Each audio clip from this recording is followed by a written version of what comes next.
Hello everyone.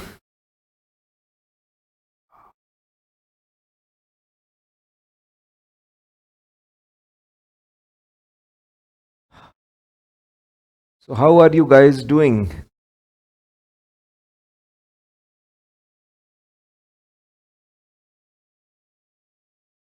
How many of you are just back from office?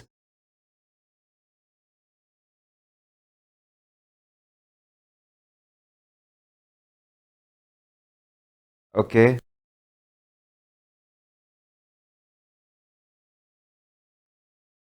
okay, few of you are just back from office. Still at office. Happy evening, Mohammed. Happy evening. Anjana is still at office. Oh, great.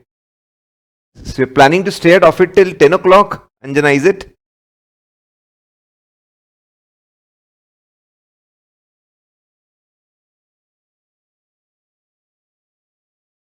Oh, great. That's a big dedication to stay at office till 10 o'clock and attending the class. So now, guys, we did a lot of concepts of bank audit. We saw NPA norms. We saw NPA norms, and then we saw exceptions and clarifications of NPA. Then we discussed about drawing power, and sanction limit drawing power computation. Then from there, we moved on to uh, internal controls, over advances, how to evaluate internal control over advances. Am I audible? Nisha is saying that she is not able to hear me. Am I audible? Because I can see that my mic is working fine. Audible. Okay, Nisha, there's some problem at your end then. Then from there, okay. Then from there we move to audit of revenue items. So we saw a lot of things. Now quickly, let's see some important things of remaining bank audit. Then we'll go to chapter number 13. We'll see government audit. So I will give you charts for government audit also.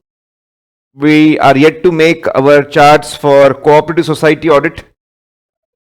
So I'm having charts of government audit, so I will share it with you. We'll discuss government audit, and if time permits,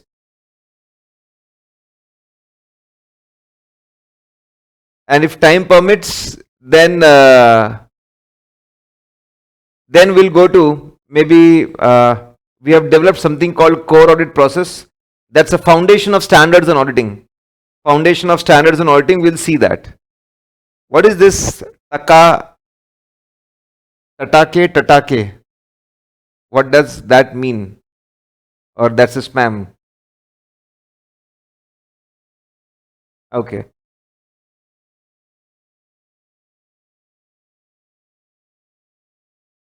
Okay. That's a spam maybe?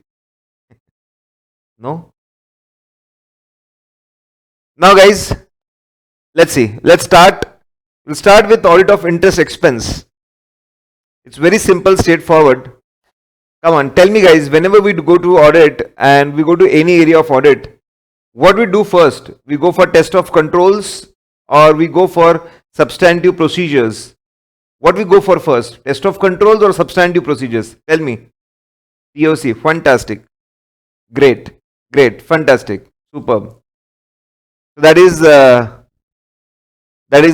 always go for test of controls first. We want to see how good are the systems, and then we go for substantive procedures.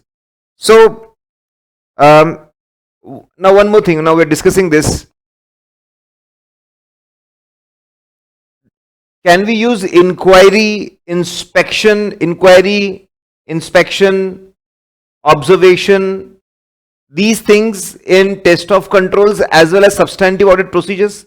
Can I use inquiry? Can I use inspection? Can I use observation? Can I use recomputation at both the places? Okay, so I'm getting answer yes. Yes, sir, you can do that. Then what's the difference between the two? Test of control and substantive audit procedures. So in test of control also I am doing inquiry. inspection, observation, recomputation, and substantive audit procedure. Again, we will be doing similar kind of things. So what is difference? So Shiva says that we simply go deep. So if we go deeper, it is substantive audit procedure. Is it? Is it? And test of control is overall checking. So we don't go in depth. So is the difference with respect to depth? What is the difference between test of controls and substantive audit procedure? Is it just matter of depth, guys? That at one place depth is more and one place depth is less? Is it like that?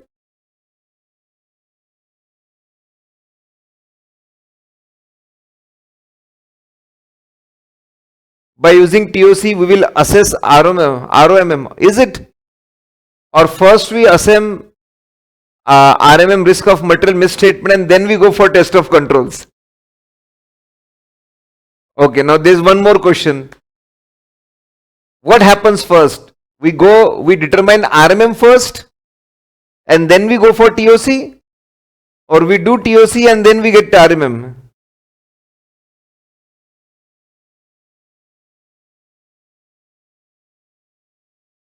TOC we check controls. So in TOC we don't collect audit evidence, is it?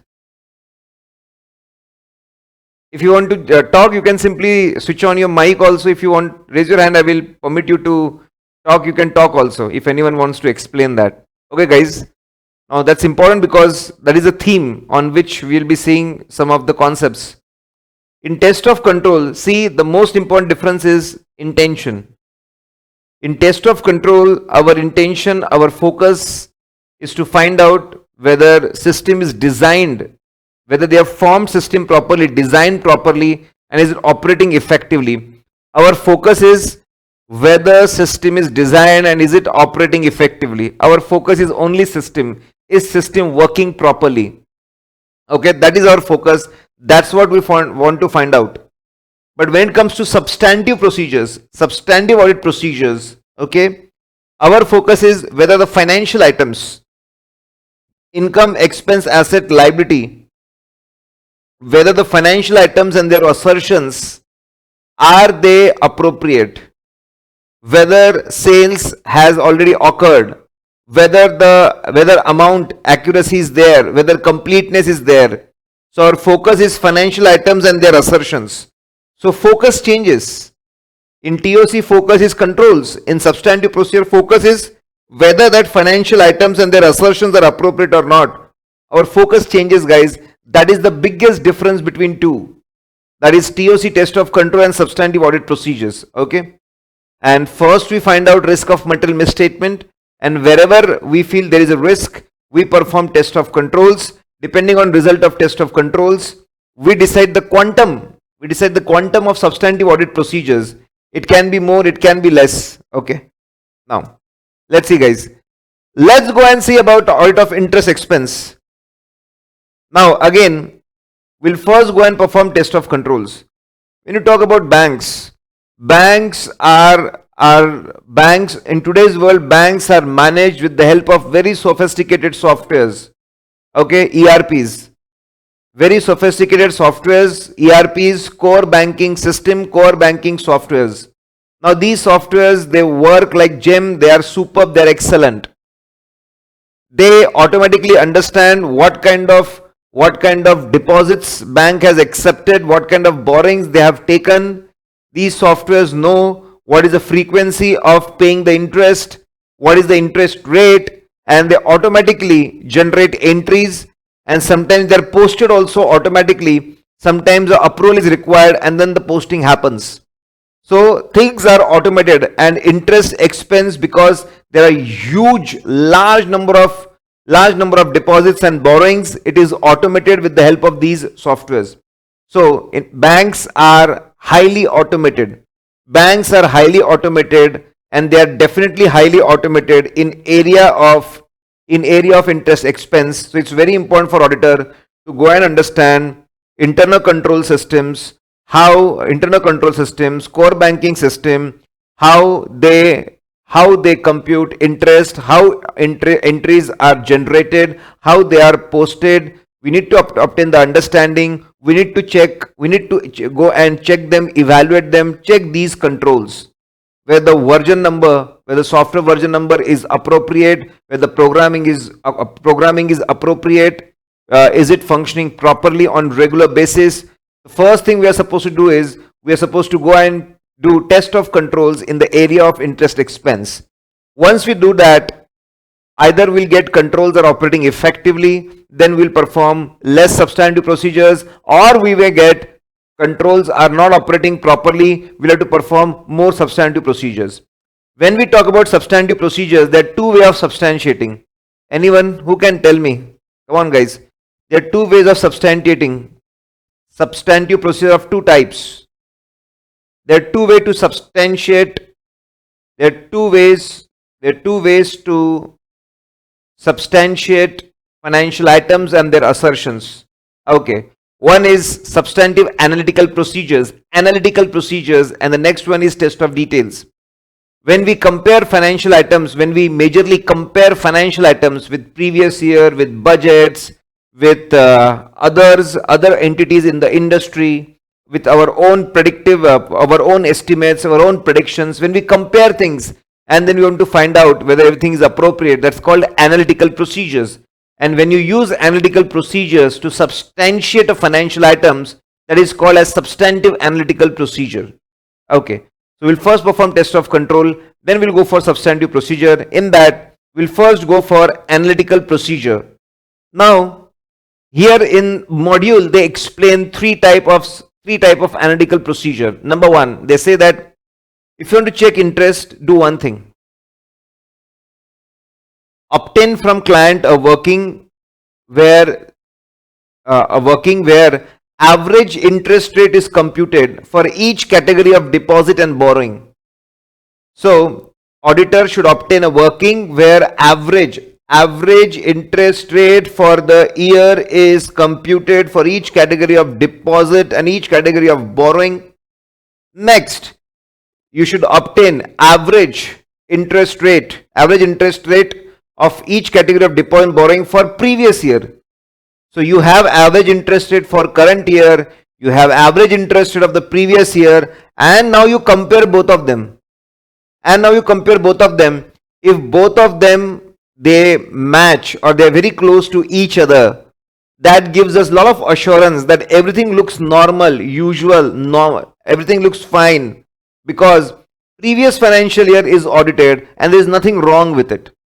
Previous financial year is audited and there is nothing wrong with it. And current year financial statements, again the average rates are tallying, they are close to each other. That shows that even the current year financial statements are all fine, current year interest expense is all fine. If there is a difference, go and investigate. If it is justified, it is absolutely fine. So it's wonderful. Obtain average interest rate for current year, obtain average interest rate of previous year and compare them. Okay. If there is no difference or if difference is justified, we get assurance that interest expense is all fine. Then next, do one more thing. Get breakup of the interest expense. Get breakup of the interest expense for the month or for the quarter. You can do either ways. So let's talk about a month. Understand what is the total interest expense for the month. Then obtain the breakup. How much for each category of deposit and how much for each category of deposit and how much for a particular borrowing. Okay, obtain that. What is the interest expense? Obtain the breakup, get the interest expense, match it with the ledger for the month, match it with the proper ledger. What is the interest expense for the month? Get the breakup and then get the breakup of the previous month. Get the breakup of the previous month. What was the interest expense and obtain breakup again and then compare. If there is no difference or if difference is justified, again we get a lot of assurance that month on month interest expense or quarter on quarter interest expense is absolutely fine because there is no difference or difference is justified. So that's wonderful, guys. See, it's arranged in a proper sequence. First you compute average, first you get the average, compare with the previous year. average and compare with the previous year. Then you get the interest, actual amount of interest expense, compare with the previous month or previous quarter. If that matches or if the difference is justified, again lot of assurance. Okay. Then the third one is, see, if data is all good, if data is appropriate, if data is reliable, then correct, then things should match, things should tally. Okay, let me give you an example. Suppose I'm checking my revenue, okay, revenue of audit classes, revenue of audit classes maybe. Okay, then that case I will have to see how many enrollments are done. So what I can do, I can get information from the printer. How many books you have printed? How many books you have printed? I will get the data from the printer and I will compute what is the number of books which are consumed. Okay. Then I will talk to the technology guy and I will ask him how many activations are there in a month. Okay. If everything is all fine, if everything is all good, both this data should match. Ideally, they should match with each other. So even that is an analytical procedure. You should always select two different sources of data and you should try to match them. If everything is correct, they should match or difference should be justified. On the same lines, see what banks do. Bank compute a lot of quarterly data. They generate a lot of quarterly data. They do a lot of quarterly reporting. So they have quarterly data available. So do one thing, obtain quarterly data. You have quarterly interest rate. Then for each quarter you have outstanding amount of deposits and borrowings. Compute weighted average. Take interest. You have to compute average of the interest rate, and you take balance outstanding. You take balance outstanding as the weight and you compute weighted average. So you go and obtain quarterly data, and on the basis of quarterly data you compute weighted average interest rate for the year. Then you do one thing, then you go to annual financial statement, obtain annual interest, annual balance outstanding, again compute the average. Now the average rate you get from the quarterly data and average rate which you get from annual data, it should ideally match. If it is matching with each other, that means everything is all good, everything is reliable. So guys, in interest expense you first go and perform test of controls. After performing test of controls, you'll understand how much to apply substantive procedure. In substantive procedure, you first go and apply analytical procedure, in which you simply compare average annual rate with the previous year. First you compare with the previous year. Then you compare month on month, quarter on quarter interest expense, absolute amount, not any rate or average. And then you get quarterly, you get the weighted average, quarterly rate, annual average, and again you compare. If these things agree with each other, or if there is a justified reason, we can show full faith that interest expense looks good. And it is a very voluminous thing. So whenever volume is very high, analytical procedures are preferred over test of details. So now tell me guys, who is going to make all these workings? This computing average rate of the previous year, average rate of the current year, interest breakups, weighted average rate, annual average rate. Who is going to do all these computations? Come on, tell me, who is going to do it? Management or auditor? Articles. Now that's bang on target. Okay, bang on target. Articles will do it. Come on, tell me guys, who will do it? Management or auditor? Who will compute all these ratios? Who will compute all these ratios, get all these breakups? Who is going to do this? Management. Safa says management. Kevin said articles. Okay. Anyone wants to go for auditor? Or everyone wants to go for management? Okay. All these Vishnu wants to say that, sir, auditor is going to do it. Junaid says auditor is going to do it. Okay. Shakur Hogan says auditor is going to do it.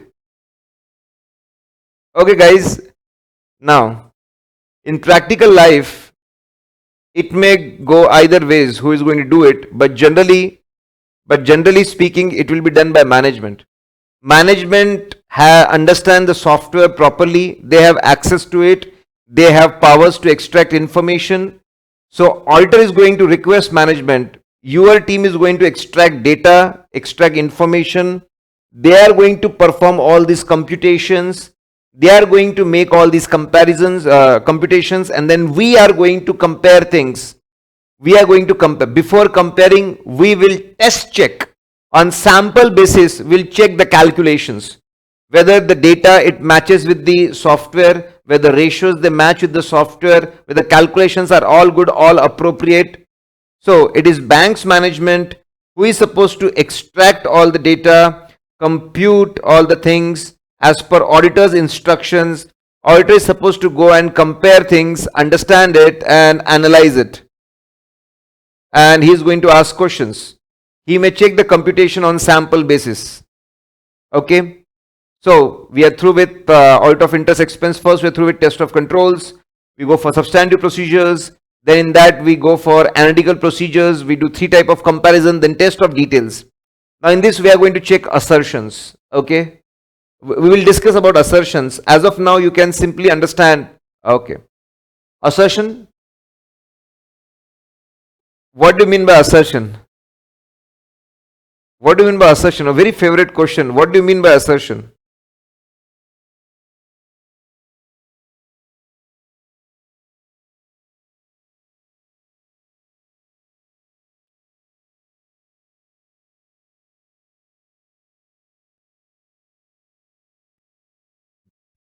Representation by the management. Management representation. Okay. Broadly speaking, all the information which is given by the management, that is nothing but all the representations made by management through financial statement, all the information they want to give us through financial statement, that is broadly called assertion. Now financial statement has 3 types of data: transactions, balances and disclosure. These transaction, balance and disclosure, they directly indirectly give some important information. We can say that all the information which is given through financial statements directly or indirectly by management, that is called assertion. And when it comes to, suppose there is a land and building of 100 crores, land and building of 100 crores. So directly, indirectly, they are saying that it is real, it exists, existence. It is complete, no flat, no plot is left out, completeness. Amount is appropriate, valuation is, that is valuation. And it is in our balance sheet, that means we are the owners. We are the owners, rights and obligation. There are 4 assertions when it comes to assets, that is balances, assets and liabilities. There are 5 assertions of transactions. If the sale is of 1,000 crore, they are directly, indirectly saying it is real, occurrence.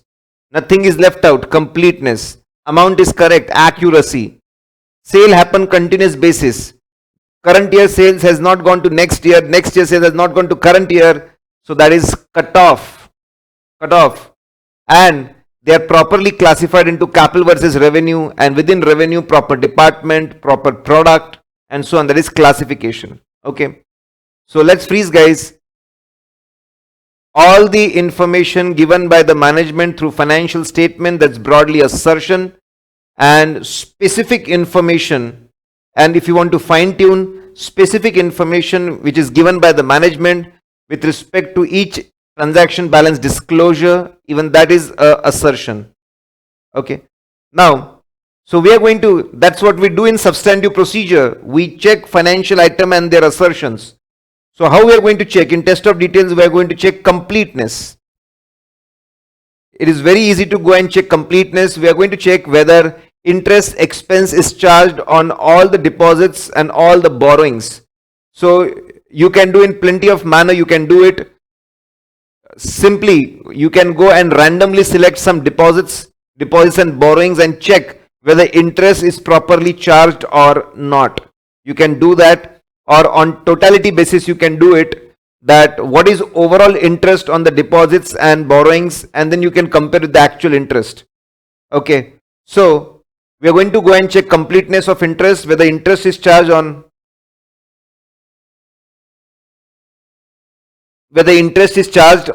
all the deposits and borrowings. Then next, people tend to forget accrued interest, closing accrued interest. So we are going to go and check. So we are going to go and check whether accrued interest is booked. Whether accrued interest is booked for all the classes of deposits and borrowings. Then when it comes to accuracy, where the amount is appropriate, one of the most important role is played by interest rate. So we are going to go and check whether interest rate used is appropriate or not on different types of deposits and borrowings. Okay, interest rate, whether it's appropriate or not. Let's understand one by one. For fixed deposit, we are going to go and see whether the interest rate is as per what is specified on the FDR, fixed deposit receipt or fixed deposit certificate. When it comes to savings account, we are going to see whether interest is as per rules framed by the bank. Internal rules framed by the bank. If it is interbranch balance, okay, then we are going to see whether it is as per the rate provided by the head office. These are the different deposits which will appear in branch or HO books of accounts.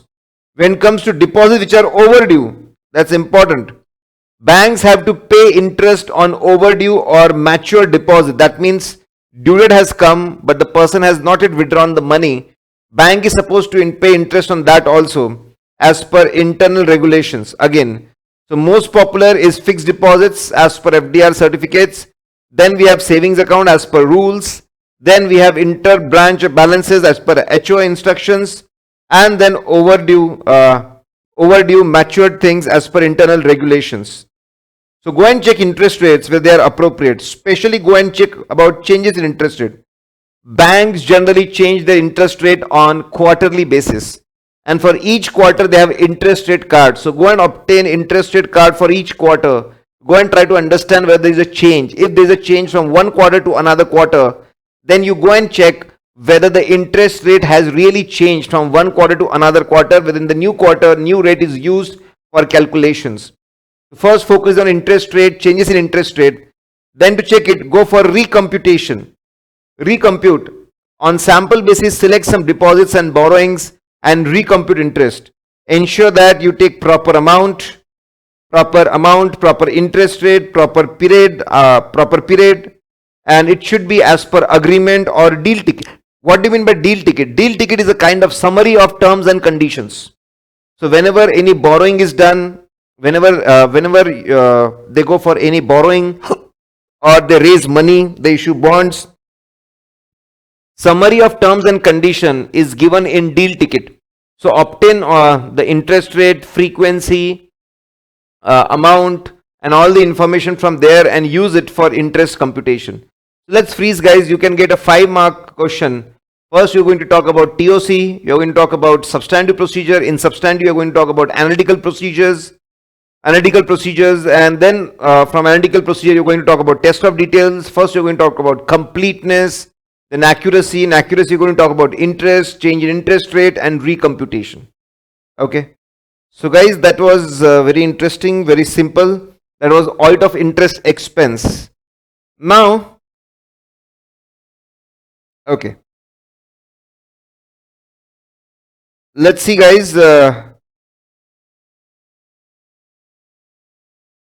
You want me to cover each and every concept in bank audit or just cover important ones? Should I leave the easy ones?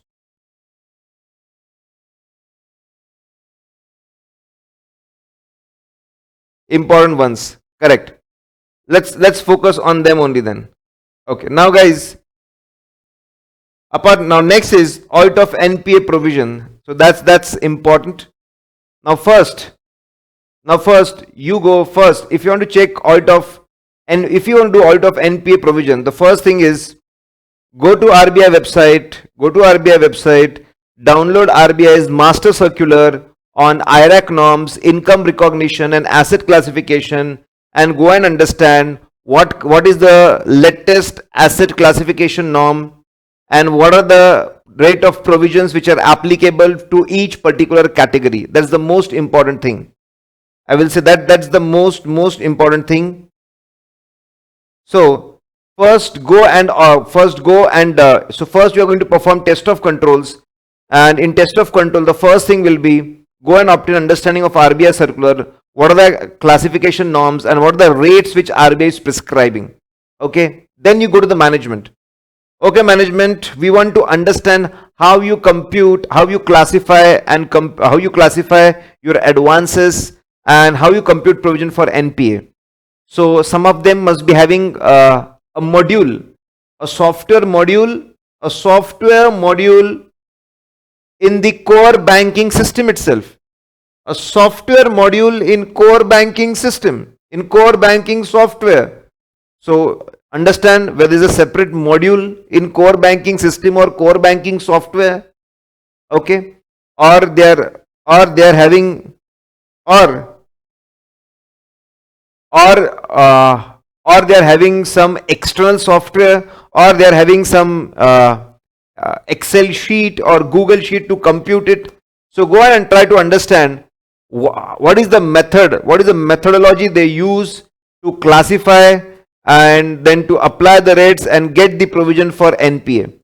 In that, once you understand, go and check where the criteria and basis used for classification is appropriate, where the provisioning rate is appropriate. So first go and obtain the understanding of the classification and rate, understand their system, understand the criteria, understand the rates are appropriate. Once you understand that system is all fine, all good, then obtain total amount. What is the total amount of advances? Obtain total amount of advances with classification in totality. How much is standard asset, how much is NPA and different categories. So obtain total amount of advances, total amount of standard asset, total amount of different categories. Okay, and you match it with the ledger, whether total advance is appropriate or not. Then you go and obtain, first you obtain things on totality and match it with the ledger. Then you go and obtain the breakup of each category, breakup of the standard assets, breakup of the standard assets, breakup of the NPA loans, different categories. Then randomly select some loans.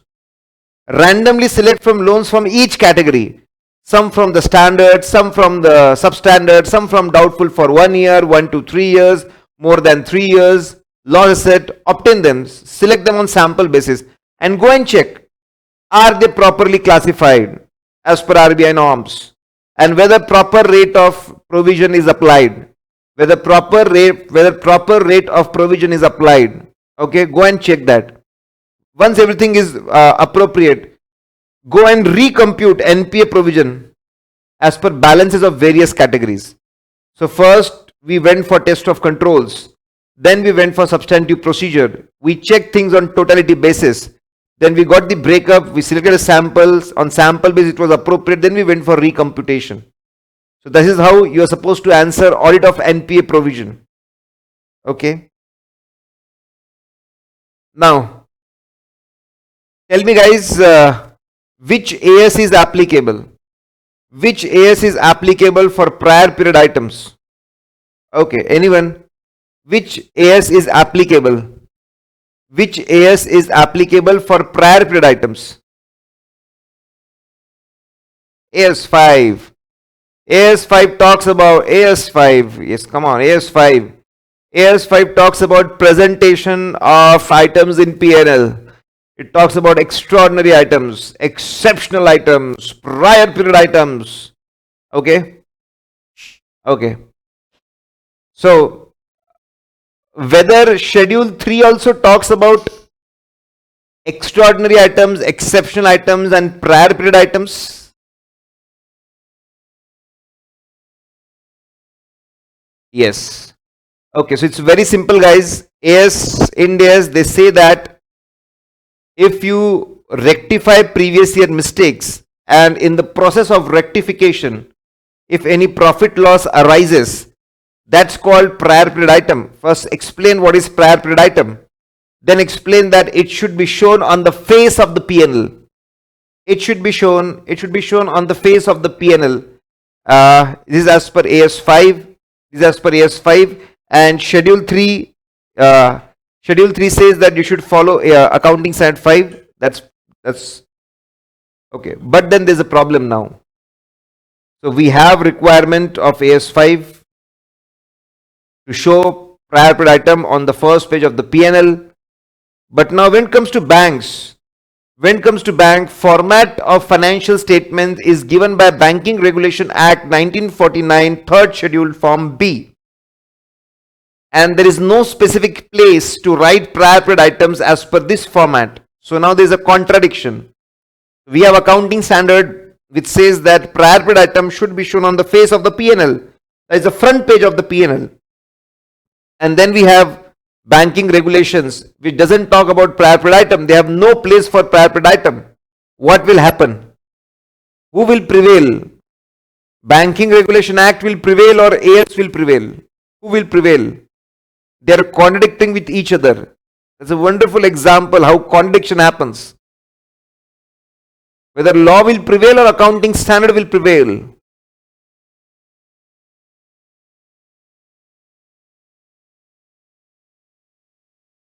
Banking regulation, law will prevail. Exactly. So guys, if law will prevail, then prior period item will not be shown on the first page of the P&L. That's not possible.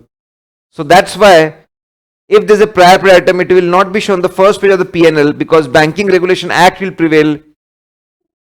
RBI says details should be given in notes to accounts. You can explain what is prior period item, what is the value of the prior period amount of prior period item, and explain this is profit before prior period item and this is profit after prior period item. It should be explained in notes to accounts. Okay, it should be explained in notes to accounts. Tell me guys whether Ind AS is applicable to banking companies. Whether Ind AS is applicable to banking companies? Yes, no. Before that, whether AS is applicable to banking companies?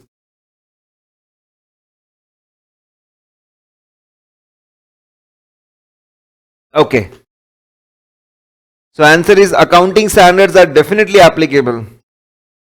Accounting standards are definitely applicable to banks. They have to follow accounting standards. They also have to follow RBI circulars and things given in law. But Ind AS is not applicable. Ind AS applicability is deferred. Ind AS is not applicable to banks as on today. Okay, keep that in mind. So guys, today we are through with interest expenses. We are through with how to do audit of NPA provision. We are through with the last thing. What about prior period item? How it should be disclosed? Now, can anyone tell me what is generally fees of central statutory auditors? Statutory central auditors. How much must be the fees? How much must be the fees? Any idea? Say a mid-sized bank.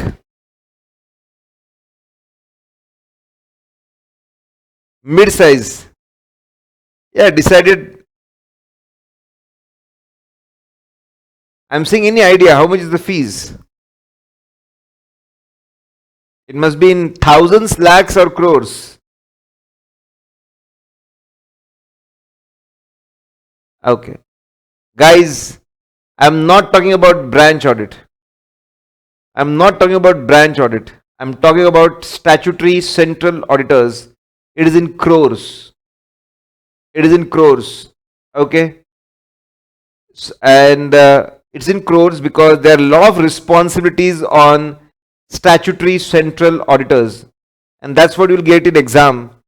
Statutory central auditors have to give a lot of reports in case of banks. And these are the examples of the reports which are generally issued by statutory central auditors. I'm not talking about statutory branch auditors. I'm talking about SCAs. I'm not talking about SBAs. Okay. So let's talk about SCAs. Now, italics. I stand for IRAC norms. Okay. So, statutory central auditors have to give report on financial statements, that is audit report. But apart from that, they have to give a lot of report. I stand for, so the shortcut is italics. I stand for IRAC. They have to give report on income recognition and asset classification. Asset classification, whether branch is complying, whether the bank is complying with IRAC norms, IRAC classification, IRAC report on IRAC done as per RBI guidelines. So each and every statutory central auditor is supposed to report whether there's a compliance of IRAC norms, IRAC circular. That is one report. Then treasury operations. In case of banks, they do, when it comes to treasury, that is money management, it is at a huge level. They make investments in hundreds and thousands of crores. They make investments, they purchase investments, they purchase foreign currency, they sell investment foreign currency in thousands of crores. Okay, that is treasury operations. Again, auditor is supposed to make report on treasury, whether the treasury operations are conducted as per RBI instructions, as per RBI circulars. So I is for report on IRAC, whether IRAC norms are properly followed. Then T for treasury operations. T is for treasury operations. Report whether treasury operations are as per RBI's instruction. Then A is for adverse credit deposit ratio in rural areas. RBI says that work for people, go and open branches in the remote corners of the country, in rural areas. In some of these areas, deposits are less and the loan given is more. That is called as adverse credit deposit ratio. So banks started crying. So RBI said, auditor, you make a report on in how many branches there is adverse credit deposit ratio. Make a report on that in case of rural areas. Okay. So again, report is made on adverse credit deposit ratio in rural areas. Long form audit report, that's very famous. RBI wants to know how departments within the banks are functioning. So long form audit report is a kind of a questionnaire. It's a kind of a questionnaire on each department of the bank, whether it is deposits, whether it is loans and advances, whether it is investments, whether it is treasury, whether it's forex. For each department, there will be a questionnaire, and the questionnaire will focus on internal working of the department. How good is department functioning? Okay. How good is the performance? What is the growth rate in the case of deposits? What is the growth rate in case of loans? A lot of important questions. How good the department is performing? Whether there's adequate people, are they properly trained? Are they having proper resources? Are they working properly? There's a lot of questions will be there on internal functioning of the departments. So auditor has to keep reading the questions and keep giving the answers. And that thing becomes long form audit report. So auditors are also supposed to give LFR, long form audit report. Italics. Then I is for internal financial control of financial reporting. Auditor is also supposed to give report on internal financial control over financial reporting. That means that part of the control which is closely associated with accounting and preparation of financial statements, that is called IFCR. Okay, IFCR. Now, italics. Then C stand for compliance, report on compliance. So in India, whenever something goes wrong, we have committees. So we had a Ghosh committee, and it gives its instructions with respect to fraud and malpractices. What kind of frauds and malpractices may happen? What should be done to prevent and detect them? Then we had Jilani committee. What changes should be brought to the internal control systems, inspection and credit system of the bank? So we have to give in report whether it's compliance with the instructions and recommendations of Ghosh committee and Jilani committee.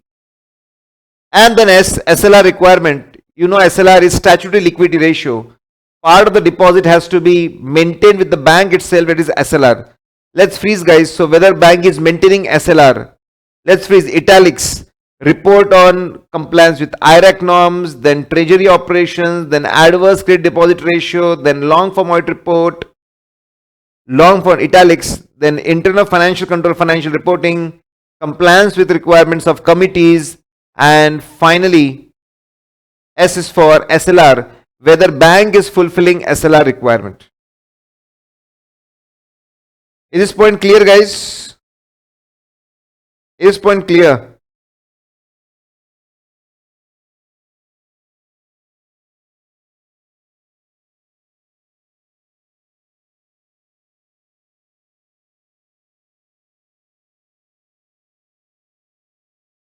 Great. Great. Fantastic.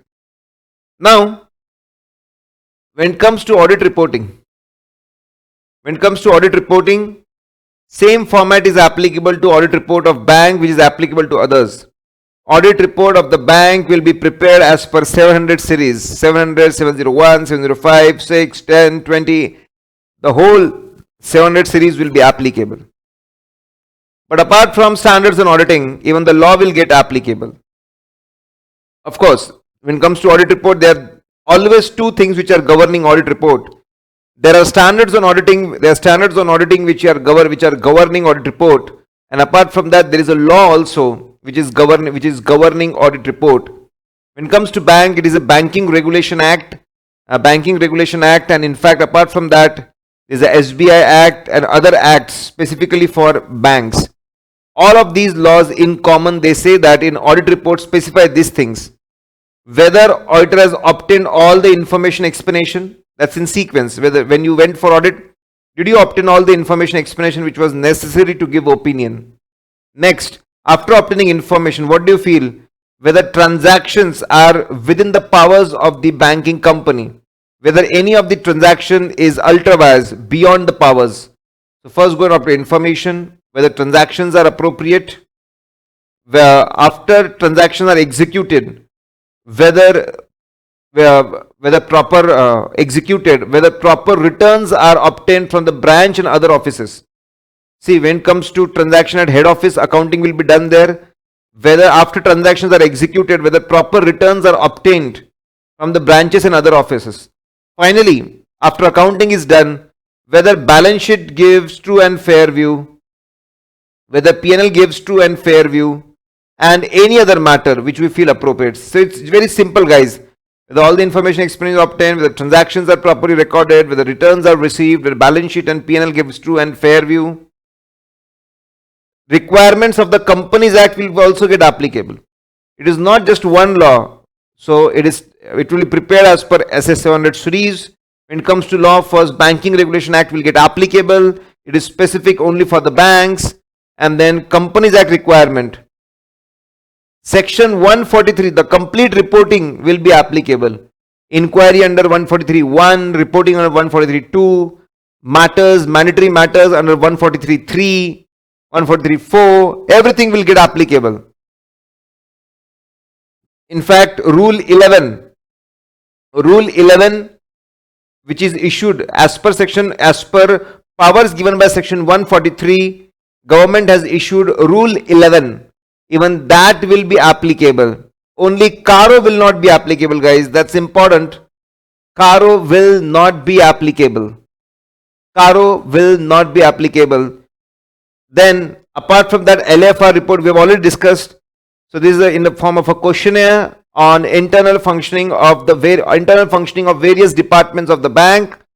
Auditor has to fill up this questionnaire, and automatically he will evaluate whether these departments are working properly or not.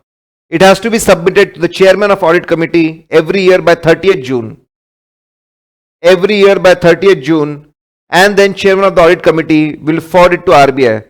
So first give reference of standards, that standards will be applicable, it will be as per standards. Then you go and give reference of the legal requirement, what banking regulation says to write in the audit report, what Companies Act says to write in the audit report, and finally you give talk about LFR, very popular report on internal functioning of the departments of the bank. Okay. If fraud happens, whether auditor is supposed to report to RBI about the fraud? Come on, tell me, guys. Is auditor supposed to report about the fraud to RBI departments? And are they supposed to communicate it to MC also?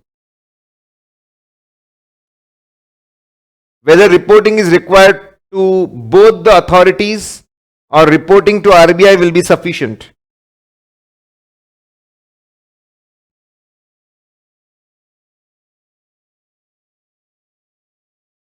Both. Correct. Bang on target.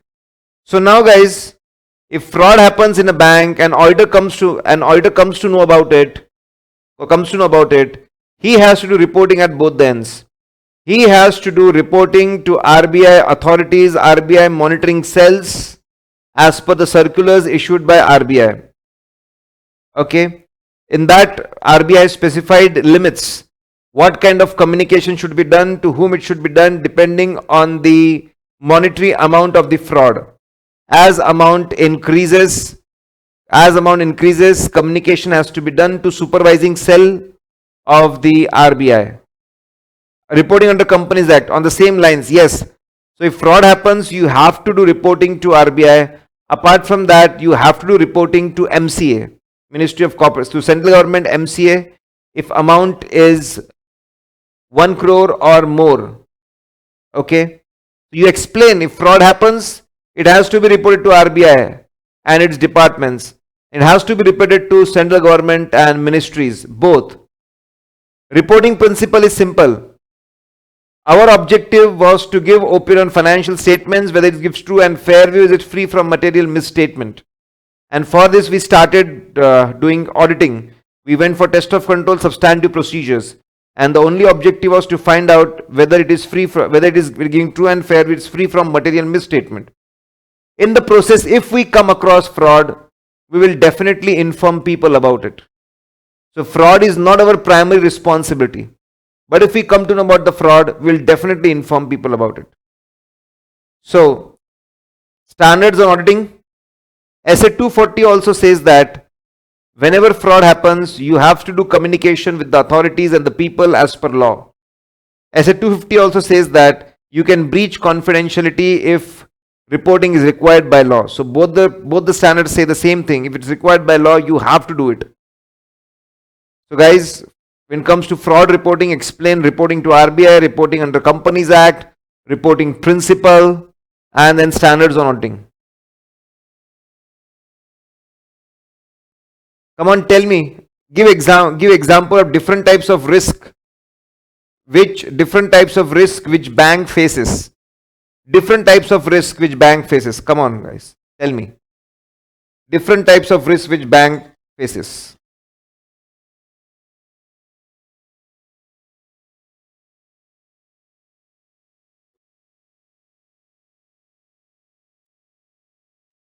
Credit risk.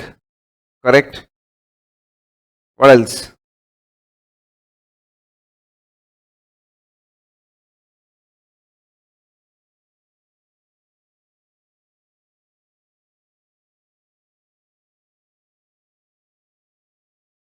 Financial risk.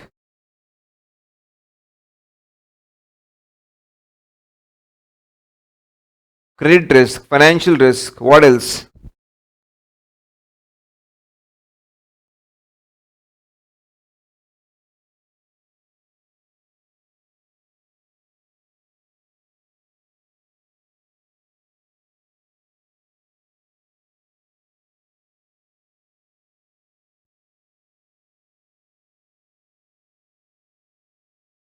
market risk, legal risk, okay, IT risk, correct, very good.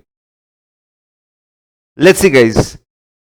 Now, when banks raise deposit, then it is possible that deposits are made in the name of fake person, non-existing person, dummy person.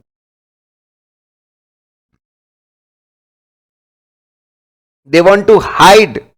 They want to hide name of the real person who owns the money, who owns the deposit. Why they are doing this? Money laundering. So there's a politician, he has done a big corruption. There's a politician who has done a big corruption, and they don't want, and that person doesn't want name to come up in the name of depositors. So fake name, fake identity may be used. Okay. So when it comes to deposits, there's a risk of money laundering. There's a risk of money laundering. When it comes to then when money comes to the bank, okay, employees may steal it, embezzle it. There's an operational risk. There's an operational risk. When they invest money in the market, stock market or bonds, debentures, there's a market risk. There's an interest rate risk. Okay. When they give loan, there may be default. There's a credit risk. Okay. And then everything happens as per information technology. So definitely there's a IT risk. There can be non-compliance of RBI requirement, legal risk, and so on. So these guys are faced with different types of risk. So you may get a question on effective risk management. The first message is, yes, banks need very effective, good risk management system. And it's very important that those charged with governance and key management people, they should be involved in framing, designing risk management policy. They should clearly identify these are the different types of risk, important risk we are worried about. This is how it will be. This is how it will be managed, and this is the acceptable level, and this is the maximum level of risk. Okay, so ECWG and management people, they should be involved in framing policy. In framing policy with respect to risk management, identifying different types of risk, how they should be measured, what are the threshold limits, everything should be specified. Okay, and when we frame this policy, we should take into consideration legal requirements. We should take into consideration what RBI says about them. Then once policy is there, then all significant risk as decided by the policy should be identified. Okay, these are the risks. It should be measured. It should be monitored whether it is as per the approved limits, less than that, more than that. Okay, so once the policy is made, regularly go and identify risk, measure risk, monitor them, compare them, whether risk is less or more, why it is less, why it is more. If you want to control, if you want to compensate risk, best thing is control activities. So in whichever area you are finding risk, go for segregation of duty. Don't let one person handle it. Let multiple person handle it. Let multiple person, more than one person handle it. Work of one person automatically gets checked by the other. So there should be segregation of duty. Once segregation is done, okay, transactions will start. There should be limits should be set. Approval limit should be set. The segregation approval limits are set. Then transactions are getting approved. Then they should be measured accurately, properly accounted. They should be. These are the control systems. If these things are there, we'll be able to prevent or detect or correct material misstatement. Proper segregation, then proper limits, then approval of the transaction, accurate measurement and recording of the transaction.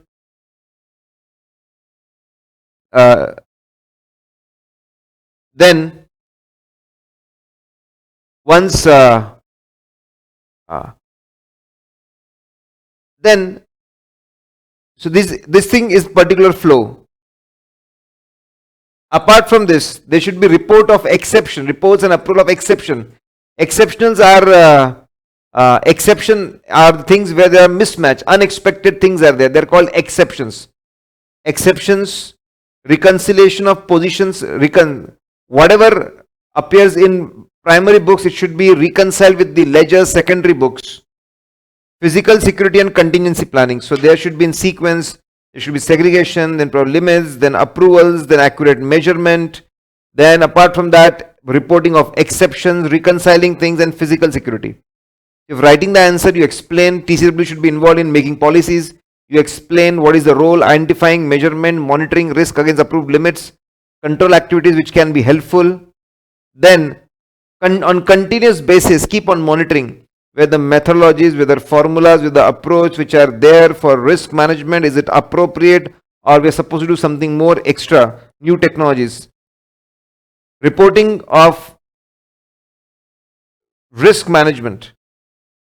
Okay, listen guys, reporting on risk management is a very important thing. Banks on continuous basis, they need a lot of information, financial, operational, compliance information, timely basis. Okay, so all the information with respect to risk, ECWG require risk management information that is easily understood to enable.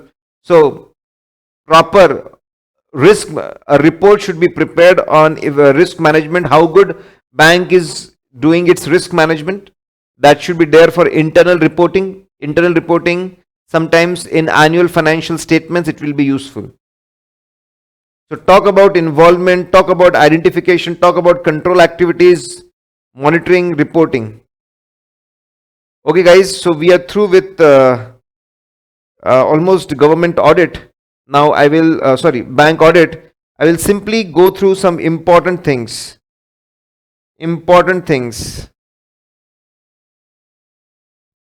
Guys, come to page number 3 in PDF. Page number 3 in PDF. And these are different types of security, different types of security. Different types of security depending on nature of security and terms and condition. Nature of security and terms and condition. Let's understand this.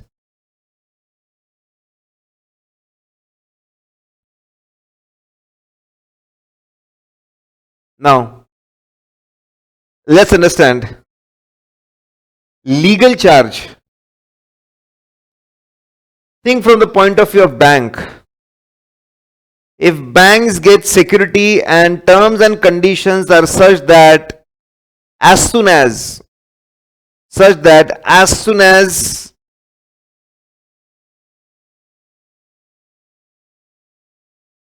there is a default, bank can immediately take the custody, sell the asset and recover its money.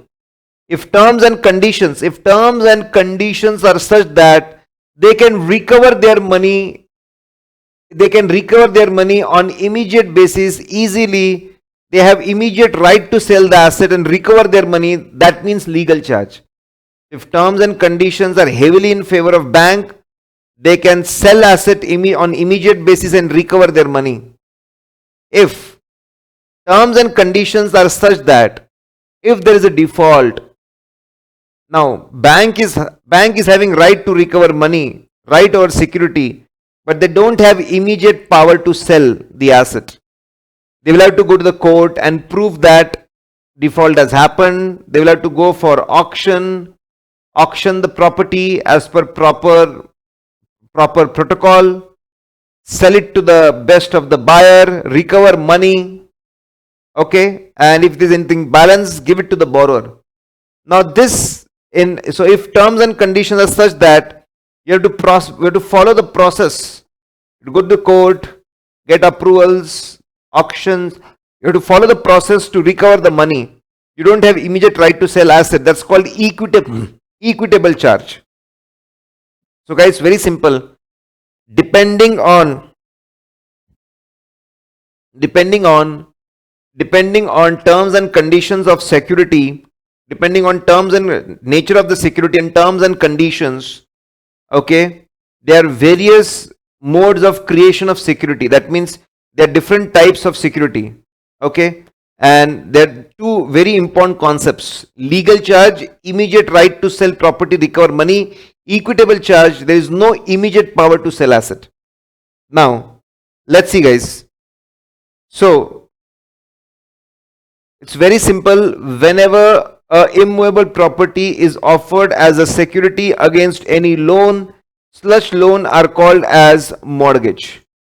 They are called mortgage, and depending on terms and conditions related to security, it can be classified. Mortgage loan can be classified in two types: registered mortgage and equitable mortgage.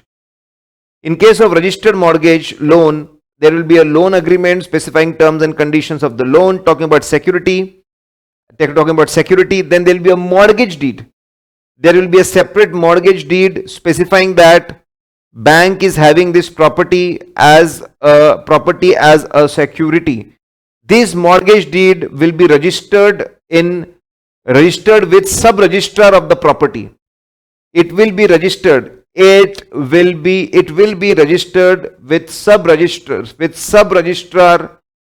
sub registrar of the property.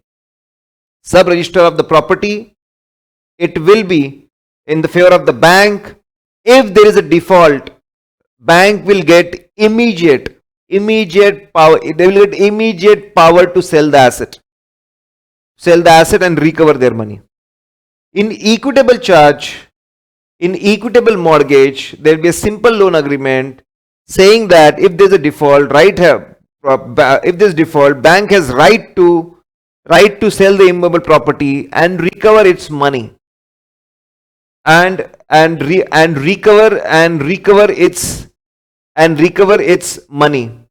Okay. Now, recover its money.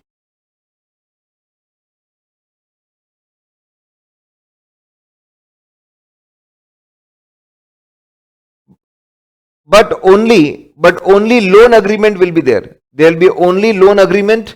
There will not be a separate mortgage deed. It will not be registered with sub-registrar property. Only original documents of the property. Will be given to the bank. That is called equitable mortgage. So tell me, guys. See, in registered mortgage, there will be immediate right to recover the money. That's legal charge, equitable charge.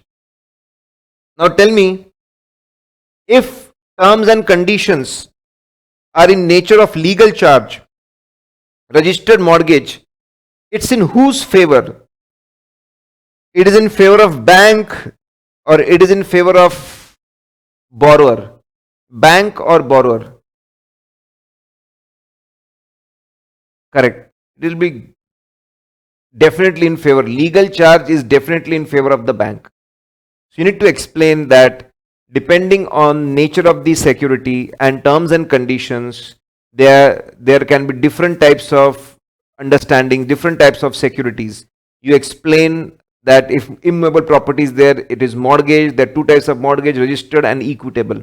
One is legal charge, one is equitable charge. Apart from immovable property, you may also get movable property.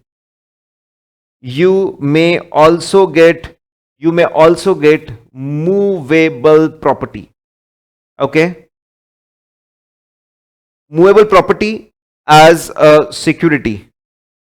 It can generally, it is in the form of stock, goods. If bank has possession of the security, if they have possession of the security, okay, if they have goods, now ownership remains with the borrower. Always ownership of the security, okay, ownership generally remains with the borrower. Then that's called pledge. If the terms and conditions are such that stock or goods will be in the custody of the bank, possession of the bank, okay, but ownership is with the borrower, such understanding is called as pledge. Because the possession is with bank, they can immediately sell off the stock and recover the money. That's why pledge is called legal charge. Pledge is called legal charge. In hypothecation, possession of the goods, property, security remains with the borrower. If there is a default, he cannot immediately take the custody, sell off the asset and recover the money. He will have to follow the proper process. So that is called equitable charge. So guys, we have seen concept of legal, equitable, and then we started immovable. There are two types. Movable, there are two types. And now this is very interesting.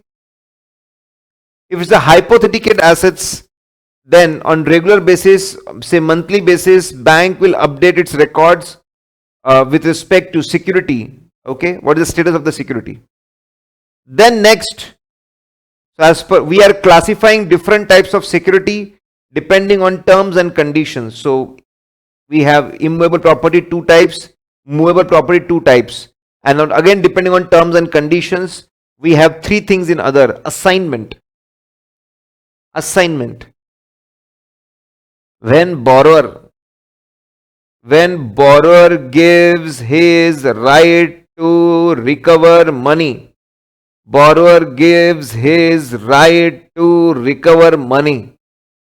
in favor of the bank, that you recover money on my behalf. I am giving you my right to recover money to you. If there is a default, you directly recover the money and you directly take the money and recover your dues. If borrower says, I am giving you my right to recover money from debtor, that is assignment.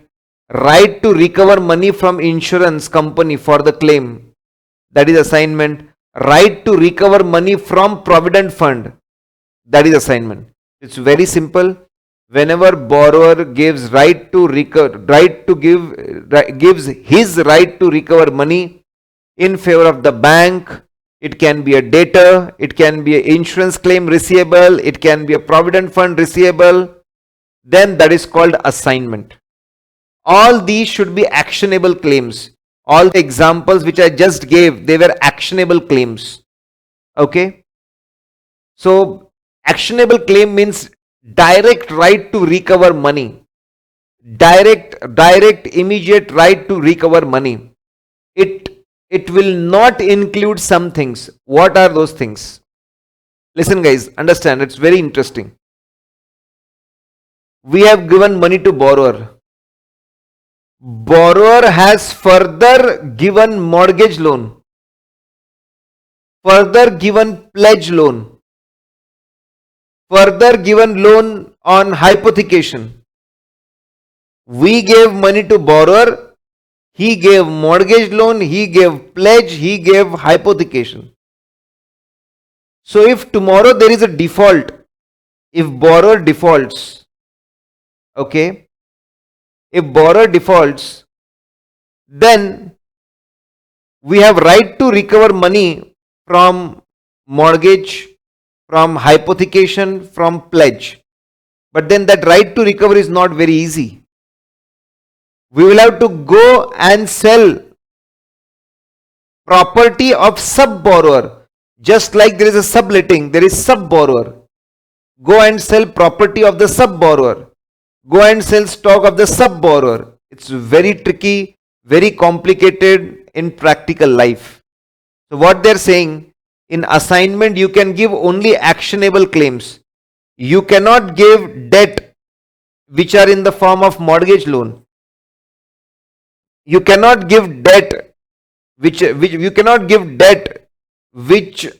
in the form of pledge, which are in the form of hypothecation. That is not allowed. I hope it is pretty clear.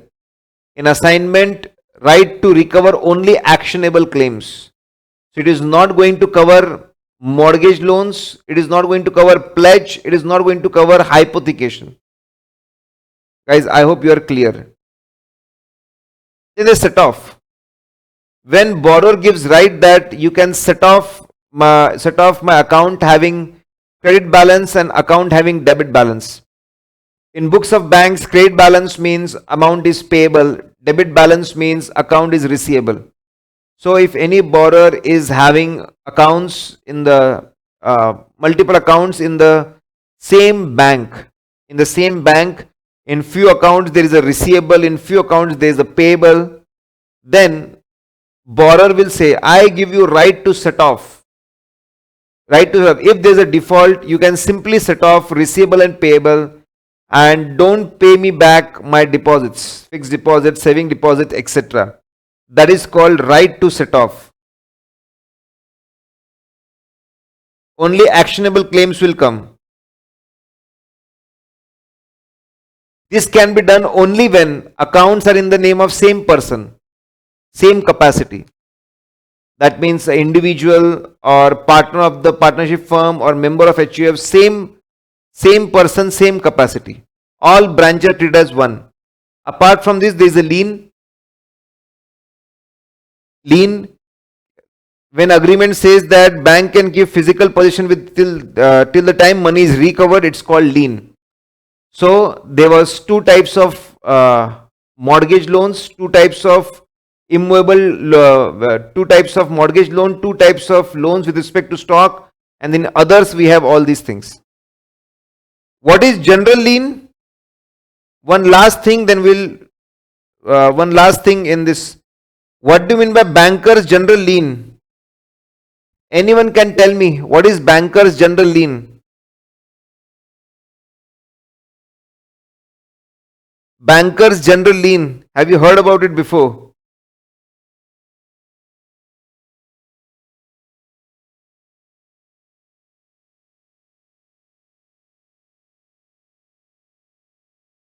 No one knows about it? Banker's general lien?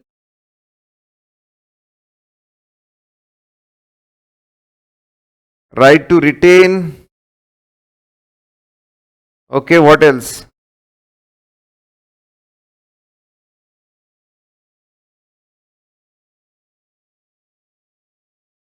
Okay. Let's see. On the same page, second column. So there is section 171 of Indian Contract Act 1872. It says that unless there is a contract to contrary, if bank is having possession of any goods, any financial security, any amount of the borrower, unless otherwise specified, if there is in possession of any of the asset of the borrower, and if there is a default, then bank has right to retain those assets physically with them till the time borrower doesn't pay back its money. Right to retain, not right to sell. So this is called banker's general lien as per section 171 of Indian Contract Act. Okay guys, now let's stop here with respect to bank audit. We have seen a lot of things. Now, I was asking that yesterday because if you are comfortable in Hindi, you can use lot of our resources. So we have covered the whole audit in 80 pages. This chart book, FADU chart book in 80 pages, guys. Whole chart book is covered in 80 pages. And if anyone of you is comfortable in Hindi English, we have covered the whole chart book in 14 hours. Only 14 hours. Yesterday I gave you the link. It is there in that link. Apart from that, we have a database of question answers. In the same link, you will find soft copy of our question bank. There are 450 questions. Out of 450 questions, more than 300 questions. We have made videos, and for each question, so moment you click it, you will get that. So it's advisable that you can do your audit multiple times with the help of this FADU chart book and FADU chart revision. You can cover questions. There is a lot of repetition when it comes to CA Inter with the help of our Param question bank.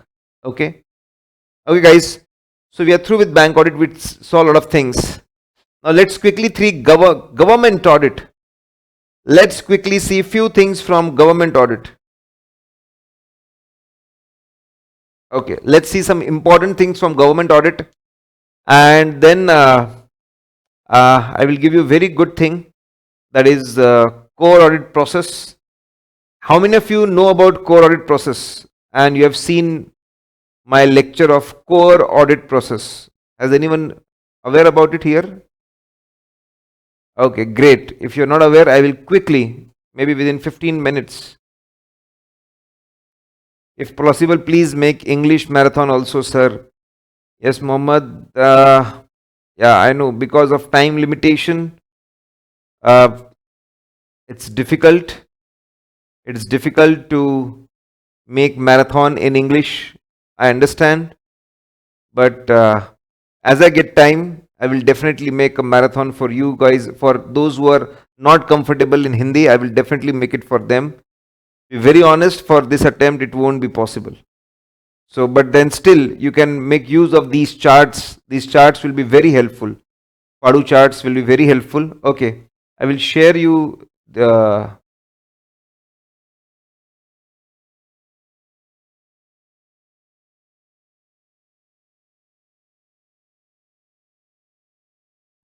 Just a minute, guys.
I will share the soft copy also.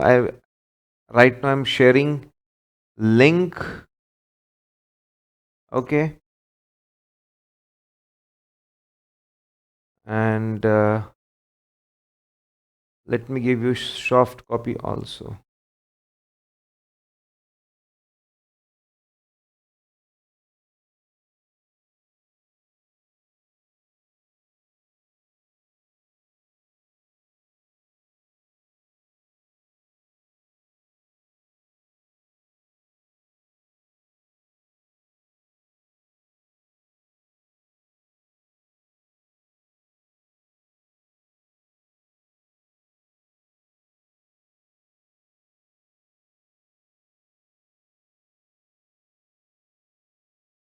Okay, guys, let's see.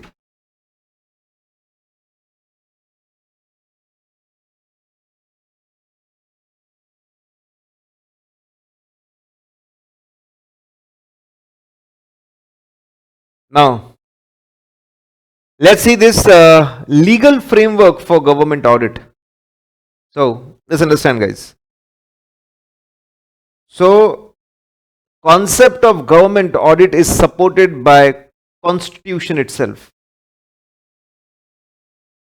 Constitution says that there should be independent authority for government audit. And because Constitution says this, it's called Constitutional Authority for Independent Audit. And such authority is called seen as a Comptroller and Auditor General of India. And so this is a authority and it performs its duties with the help of a department, IAAD, Indian Audit and Accounts Department. So we have CNAG, Comptroller and Auditor General of India, and we have its department IAAD. There is Article 148. There's Article 148, and it talks about appointment and RRR. Okay. So it basically wants to protect independence of the CNAG. Independence of CNAG from government. So it says that appointment will be done by President of India. And when CNAG works, its remuneration will be equivalent to Supreme Court judge. And it will be non-votable. Non-votable means, non-votable are those government expenses which are not decided by Parliament. Which are not decided by Parliament, which are not decided by ruling government. It is decided independently, maybe by a committee or by some mechanism. Okay, so that's called, to ensure that CNAG is independent, is not under any pressure from the government, appointment is done by President, remuneration is not decided by Parliament and ruling party, it is an independent mechanism, same as Supreme Court judge. Okay, then after retirement, they will not be eligible for any post of central government and state government, again to protect their independence. And to remove them is extremely difficult. There should be a proven misbehavior. There should be a proven misbehavior or incapacity. So, if they have done something grossly wrong, they have not fulfilled their duties, they are going against their duties, or there is some incapacity, mental or physical. If there is a proven misbehavior, incapacity, and resolution is required with at least 2/3 majority, in history of India this has never happened. Same kind of thing is required for removal of President of India. So a resolution, 2/3 majority, at least 2/3 majority in case of each house of parliament, Lok Sabha and Rajya Sabha, then the removal will happen. Okay. So guys, it's very simple, straightforward. There is Article 148 of Indian Constitution, and it is there to protect independence of CNAG. It talks about appointments, it talks about remuneration, it talks about retirement, it talks about removal. Then we have Article 149. It talks about duties and powers. It says that a separate law should be made explaining in detail what are the duties, explain detail what are the duties and powers of CNAG, and that has done. There should be a separate law. There is a separate law, CNAG Act, CNAG Duties and Powers and Condition of Service Act 1971. Term of CNAG should be 6 years or 65 years, whichever is earlier. That's important. 6 years or 65 years, which is earlier. So we have Article 148 to protect independence, 149 which talks about powers, duties and terms. Then we have Article 150. Okay, come on guys, tell me, who is going to give format? Who will give format of maintaining books of accounts and records to central government and state government? Who will give format of maintaining books of accounts to central government and state government? So format of accounting, who is going to give it?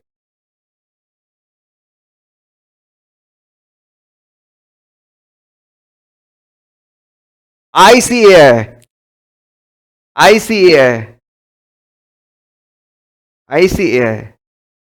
Is it? NFRA. We are not talking about companies. We are talking about governments.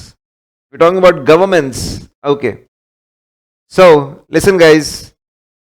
When it comes to accounting format, accounting of central government and state government, this format will be given by President of India.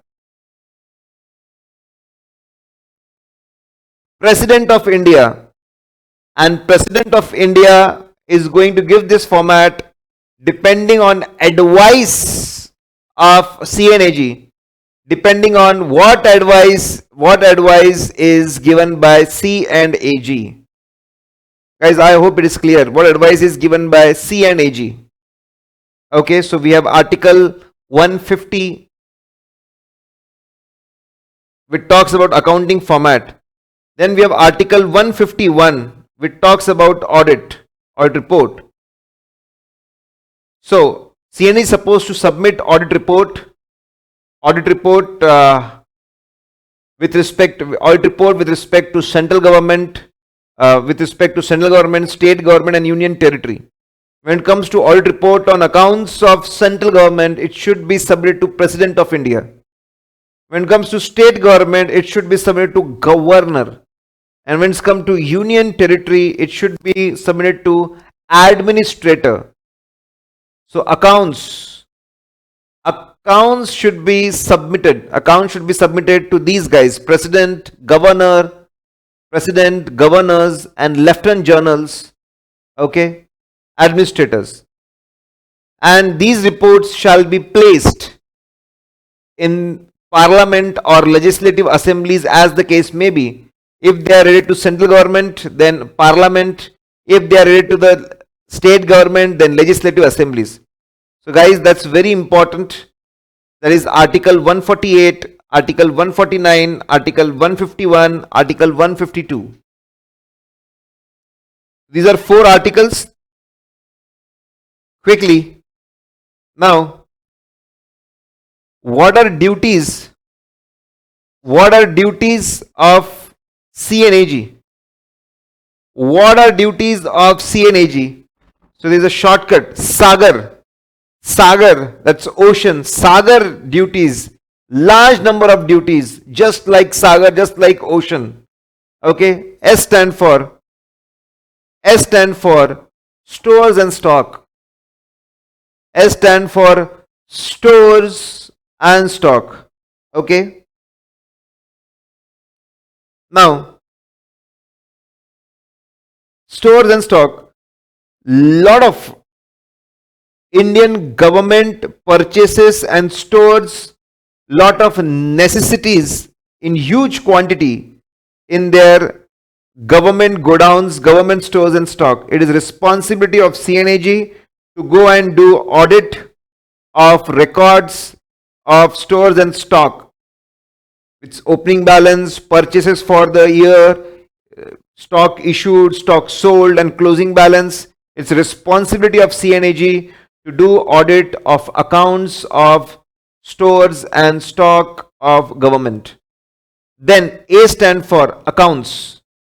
Now, central government and state government will do basic accounting. They will do basic accounting, and then they will do basic accounting, prepare books of accounts, they balance them and maybe make trial balance. But after trial balance, to make proper after trial balance, to combine trial balances and to make financial statements, now that needs a lot of skill and expertise. That's what CNAG does.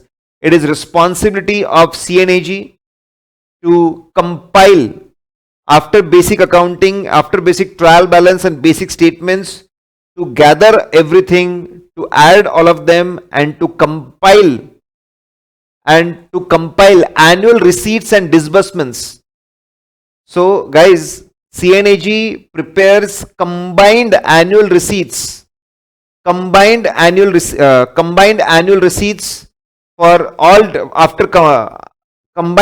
receipts for central government, state government and union territory. Now listen guys, central government have a lot of ministries and departments. State government has a lot of ministries and departments. Basic accounting is done in these ministries. Trial balance are prepared in these ministries. Okay. Now CNAG collects information from all the ministries and then compiles one common annual receipts and payments for the union government, state government, union territory, submits it to president, governor and administrator. G stand for grants. If government has given any grant or loan for specific purpose, it is responsibility of CNAG to go give on any from consolidated fund of India, state or union. There are three types of fund. Can anyone tell me? When it comes to government, central government and state government, central government has three types of fund. State government has three types of funds. What are these three types of funds? Can anyone tell me? There are three types of funds. Anyone? Anyone, guys?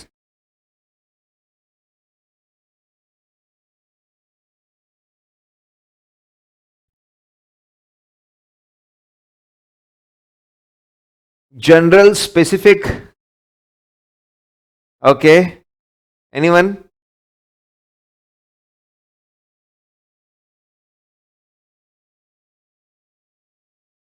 Tax borrowing. Central government has three types of fund, and each state government, union territory, types of fund. Number one, they have consolidated fund. So in central government, there is a consolidated fund of India.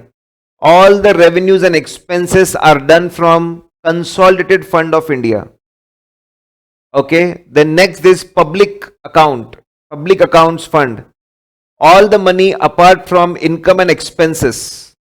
Apart from income and expenses. Okay.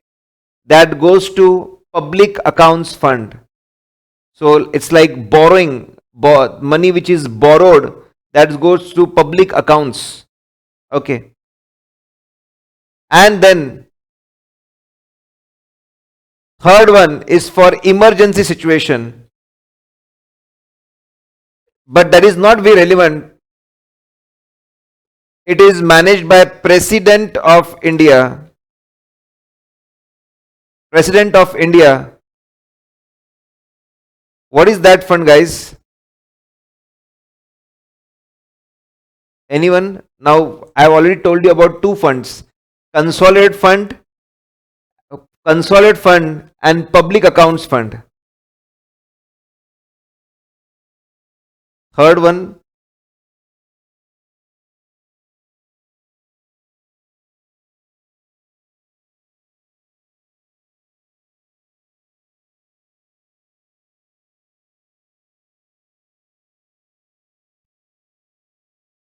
Contingency fund, guys. Contingency fund. If parliament is not functioning and if money is required, it's called contingency fund. It is hardly 500 crore. It is not very relevant in today's time. Okay, anyways. Now, so there are three types of fund, that's very important. Consolidated fund of India, public accounts fund, and then contingency fund. So all the money comes in these three funds and then expenditure is done from these three funds. And the major is consolidated, and then we have public accounts, and then we have contingency fund. Okay. Now, if any loan is given out of consolidated fund of India, there is responsibility of CNAG. It is to go and select some of these grants and loans and to check whether it is used for the purpose for which money was given. If money is given to foreign governments and international organizations, then it is not CNAG's responsibility, because CNAG is not having powers and jurisdiction with respect to foreign countries, foreign organization. It will be audited as per the agreement, but not by CNAG. Next is to control audit of government companies and corporations. When it comes to government companies and corporation, come on, tell me, who does audit of government companies and corporation? Tell me, guys, who does audit of government companies and corporations?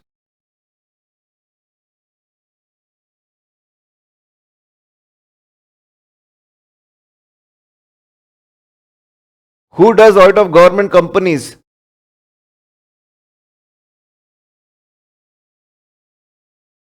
CAG, is it? CAG? Okay, perfect. It is chartered accountant. Audit is done by chartered accountants appointed by CNAG. Chartered accountants appointed by CNAG. Correct. So, it is responsibility of CNAG to control audit of government companies, to appoint auditors, to direct them, to give them instructions, to read their reports.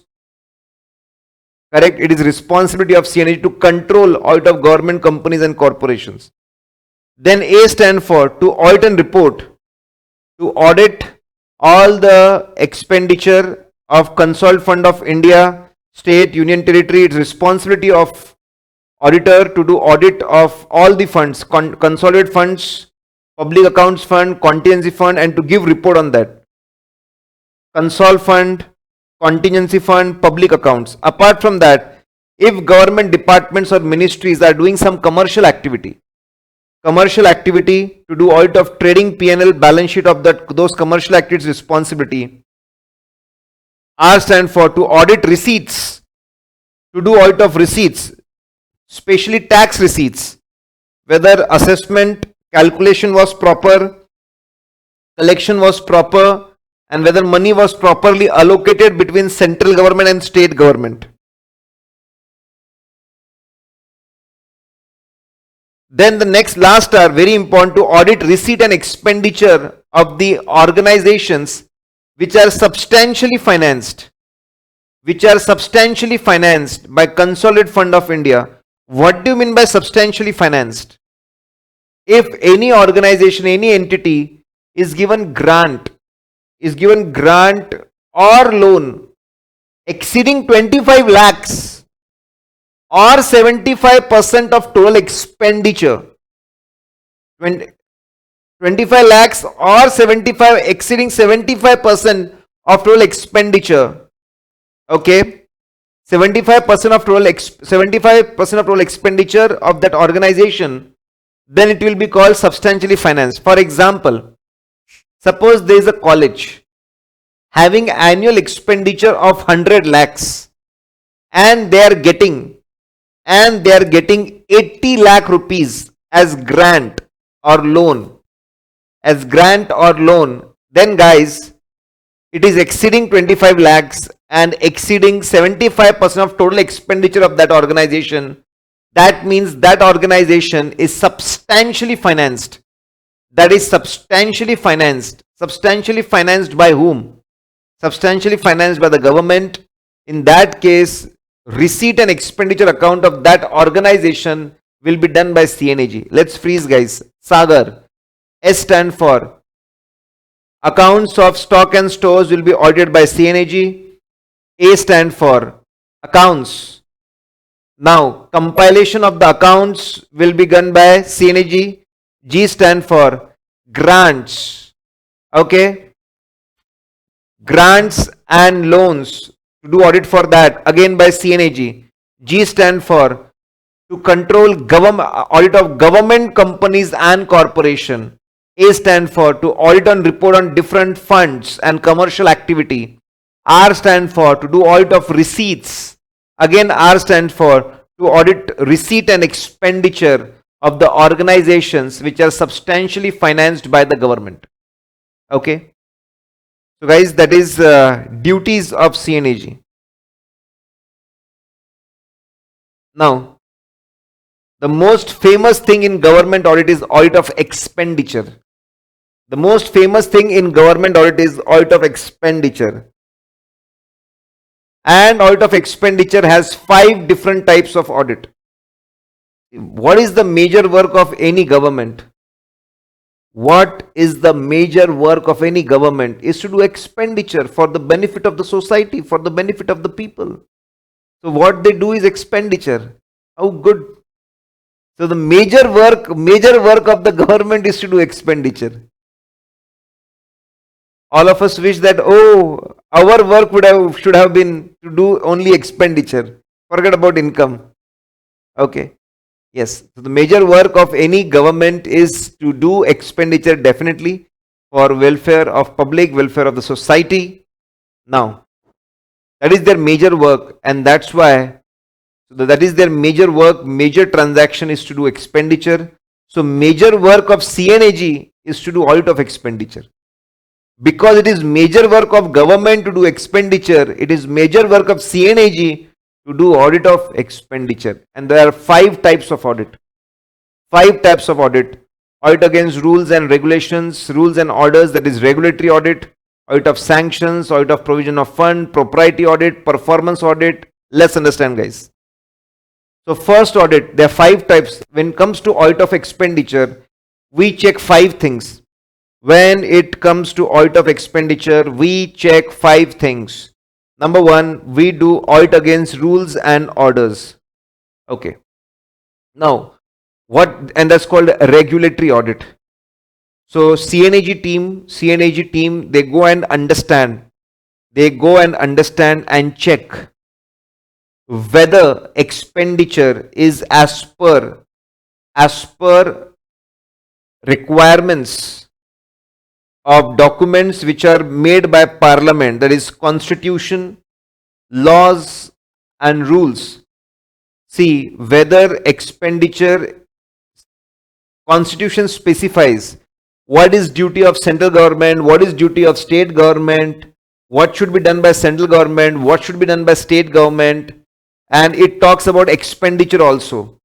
So first is audit against rules and orders, regulatory audit. CNAG team is going to go and check whether expenditure is in compliance with documents issued by parliament, such as constitution, below that laws, below that rules. Whether if constitution or the laws or rules are applicable, whether they are followed, apart from whether they are as per financial rules and regulation by competent authority. What basically is checked? Number 1, CNAG team goes and check whether money is withdrawn from proper fund. Whether money is withdrawn from the proper fund, that is consolidated fund of India or public accounts or contingency fund, and proper person has, whether money is withdrawn and proper authority or person has withdrawn that money. Whether the procedure for withdrawing money or presenting the claims is proper. Whether the procedure for withdrawing money or presenting claims is proper. Like budget is a process for withdrawing money from consolidated fund of India and making expenditure. So it's very simple, guys. In audit against rules and orders, regulatory audit, we simply have to go and check whether expenditure is done properly as per requirement of constitution or laws made thereunder, or rules and regulation by financial authorities, whether proper funds are used for withdrawing the money, whether proper procedure is followed, like making budget, approving in both the houses and then withdrawing money. One of the major expenditure is remuneration of government employees, whether rules and orders with respect to remuneration of government employees are complied with. For example, there is a 7th the pay commission, whether proper pay commission is constituted, their recommendations are properly implemented when it comes to remuneration, whether terms and conditions of government employees, that is their number of hours of working, their holidays, their retirement age, their retirement benefits, are as per rules and orders. So that is what we check. That is what we check in regulatory audit.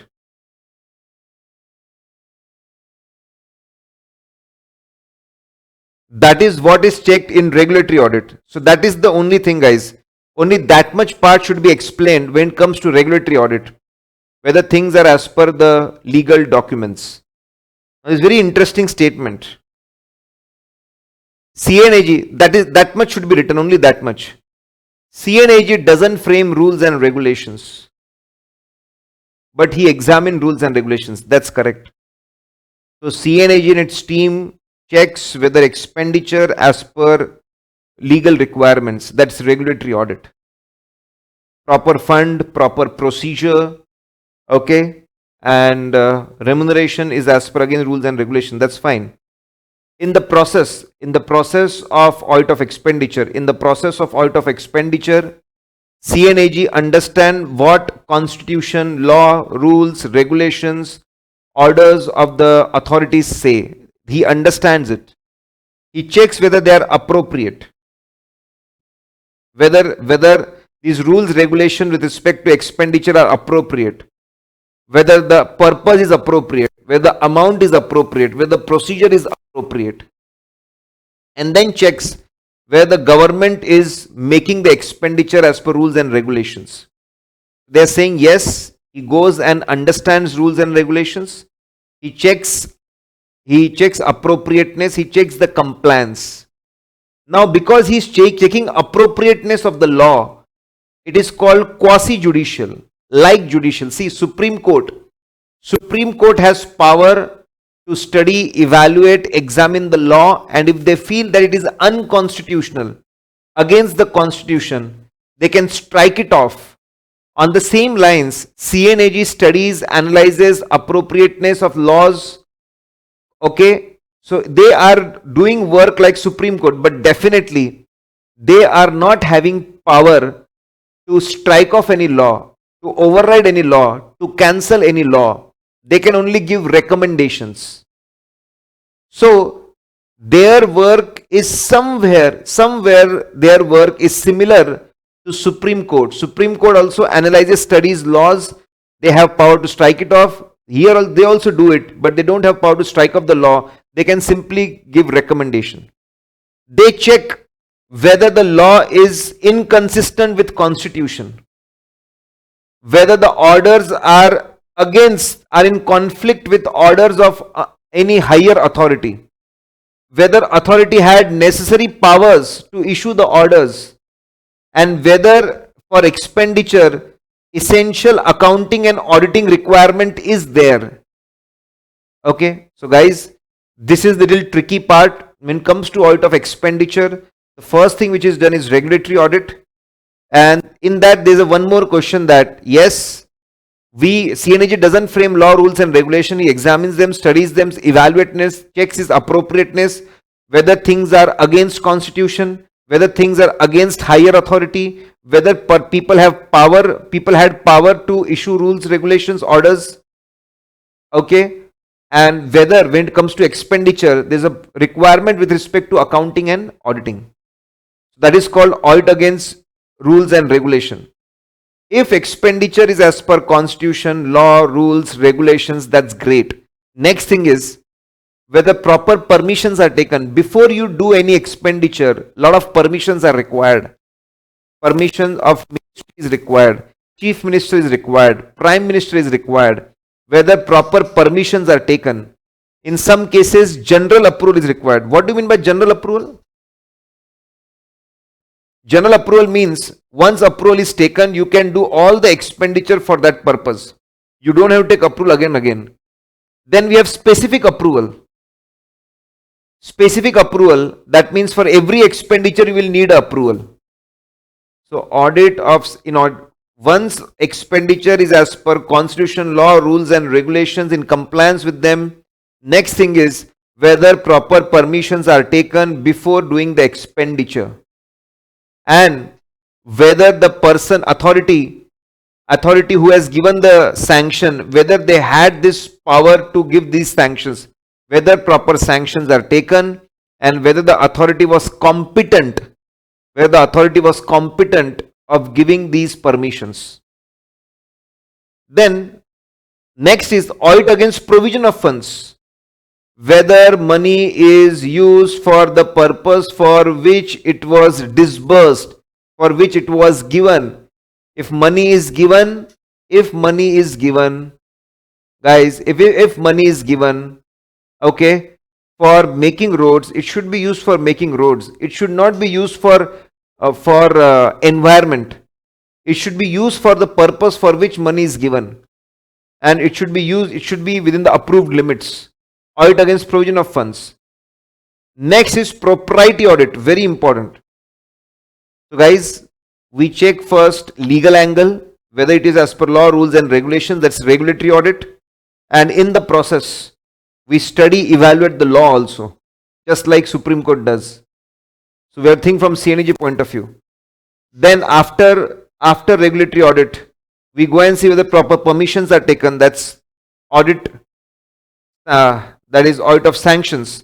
Then we go and see whether it is used for proper purpose, that is provision of funds. Now propriety. Okay. Now what do you mean by propriety audit? What do you mean propriety? It is derived from the word proper.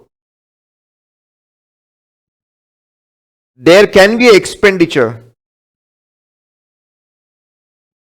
There can be expenditure where it is as per law, rules and regulations, proper permissions are taken, money is used for the purpose for which it was approved, but it is not giving benefit to real benefit. It is not giving real benefit to public at large. It is not fruitful. It is not fruitful. It is complete waste of money. That's what we go and check in propriety audit. For example, a school building is constructed. 4 floors, school building is constructed, but then there is no road, access road. There is no access road. There was a temporary road, and in rainy season, even that temporary road is now no longer visible. You must have taken proper permissions and built that school properly. That's great, that's fine. But public at large is not getting benefit. Okay. So that's what we go and check in propriety audit, whether public at large is getting the real benefit. So propriety audit, though expenditure is as per law, rules and regulation, we go beyond it.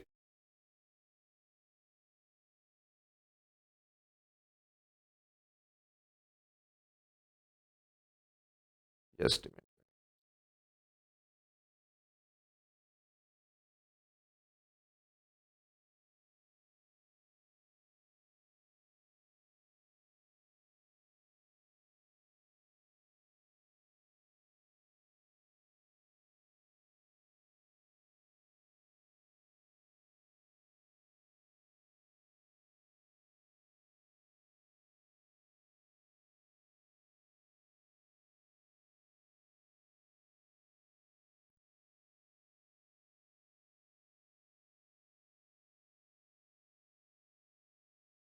This is the last thing we do in government audit, and then I will maybe explain you the base.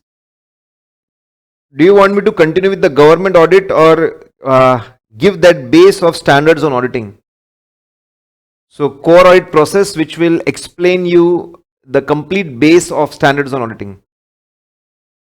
So we have some 20-25 minutes. You want me to tell you about government audit or the base? Okay, the base of standards on auditing. Okay, we'll do that. We'll do the base, guys. Now, let's see. In propriety audit, in propriety audit, we go beyond rules and regulations, whether public at large is getting benefited and whether the benefit is real. There should not be infructuous wastage of money. So we check 2 things, that public at large should be benefited and benefit should be real. It should be real value addition, real beneficial to people. Now, there are no precise rules.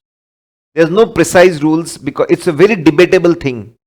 Whether expenditure is proper or not is a very, very debatable thing. Okay, there are no precise rules. So CNAG has framed some general rules. General rules. First, go and check whether it is in public interest. It should not be for particular person or section of community, caste and community. It should not be for particular person, caste and community. There are exceptions. If amount is insignificant, it is fine. It can be for particular person, caste and community. If it is as per recognized policy or customs. So if there are some festivals and expenditure is done as per old tradition, customs, it may be for particular caste or communicating, it is absolutely fine. And if money expenditure is such that person can go to court of law and get it enforced, that's fine. Because of some construction activity, if a private property is damaged or there is some personal harm, okay, and the person demands money from the government pays it, that's fine. That will not be considered against public interest. So in propriety audit, we say that it should be in favor of the public and they should get real benefit. Okay, so we go and check. It should not be for particular caste and community. There are exceptions. Then it should not be for the benefit of the person who is sanctioning the expenditure. So it should not be directly for the benefit of the person. So sanctioning authority should not sanction expenditure which are only for the benefit of the sanctioning authority and not for public at large. So their sanctioning road should be made only in the government colony where employees are residing. That's wrong. It should be for public at large and not just your benefit. Then, to ensure that it is not a wastage, it is not infructuous, there should be proper procedure. Okay. First one, government employees should show same level of vigilance, same level of alertness and vigilance which they show in spending their own money. Okay. Employee allowances should be for genuine expenses. It should not become profit in hands of the employees. If you are giving allowances, it should be on the basis of documents, genuine expenses. It should not be just a profit for the employees. And money should not be more than occasion demands.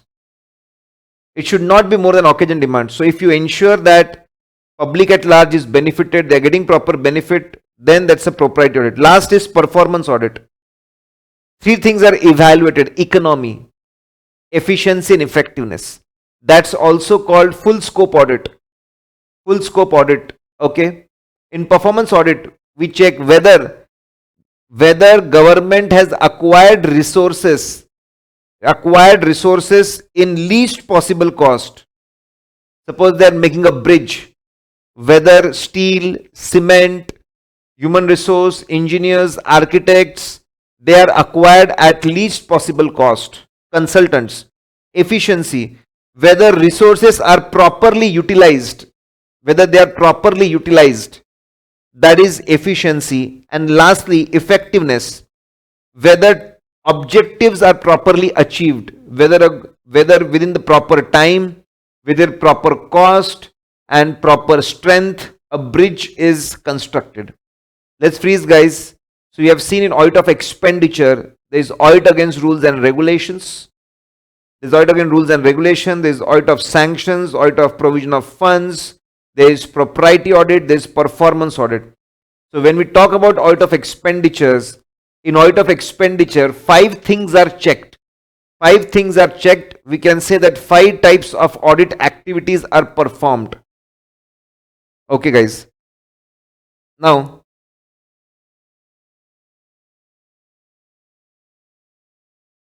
we have developed something called core audit process. Let me give you.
Okay, guys, let's see last thing for the session. So we saw concepts of bank audit, we saw concepts of government audit, and now we are seeing something called core audit process. So after analyzing, guys, after analyzing all the standards on auditing, we have developed this.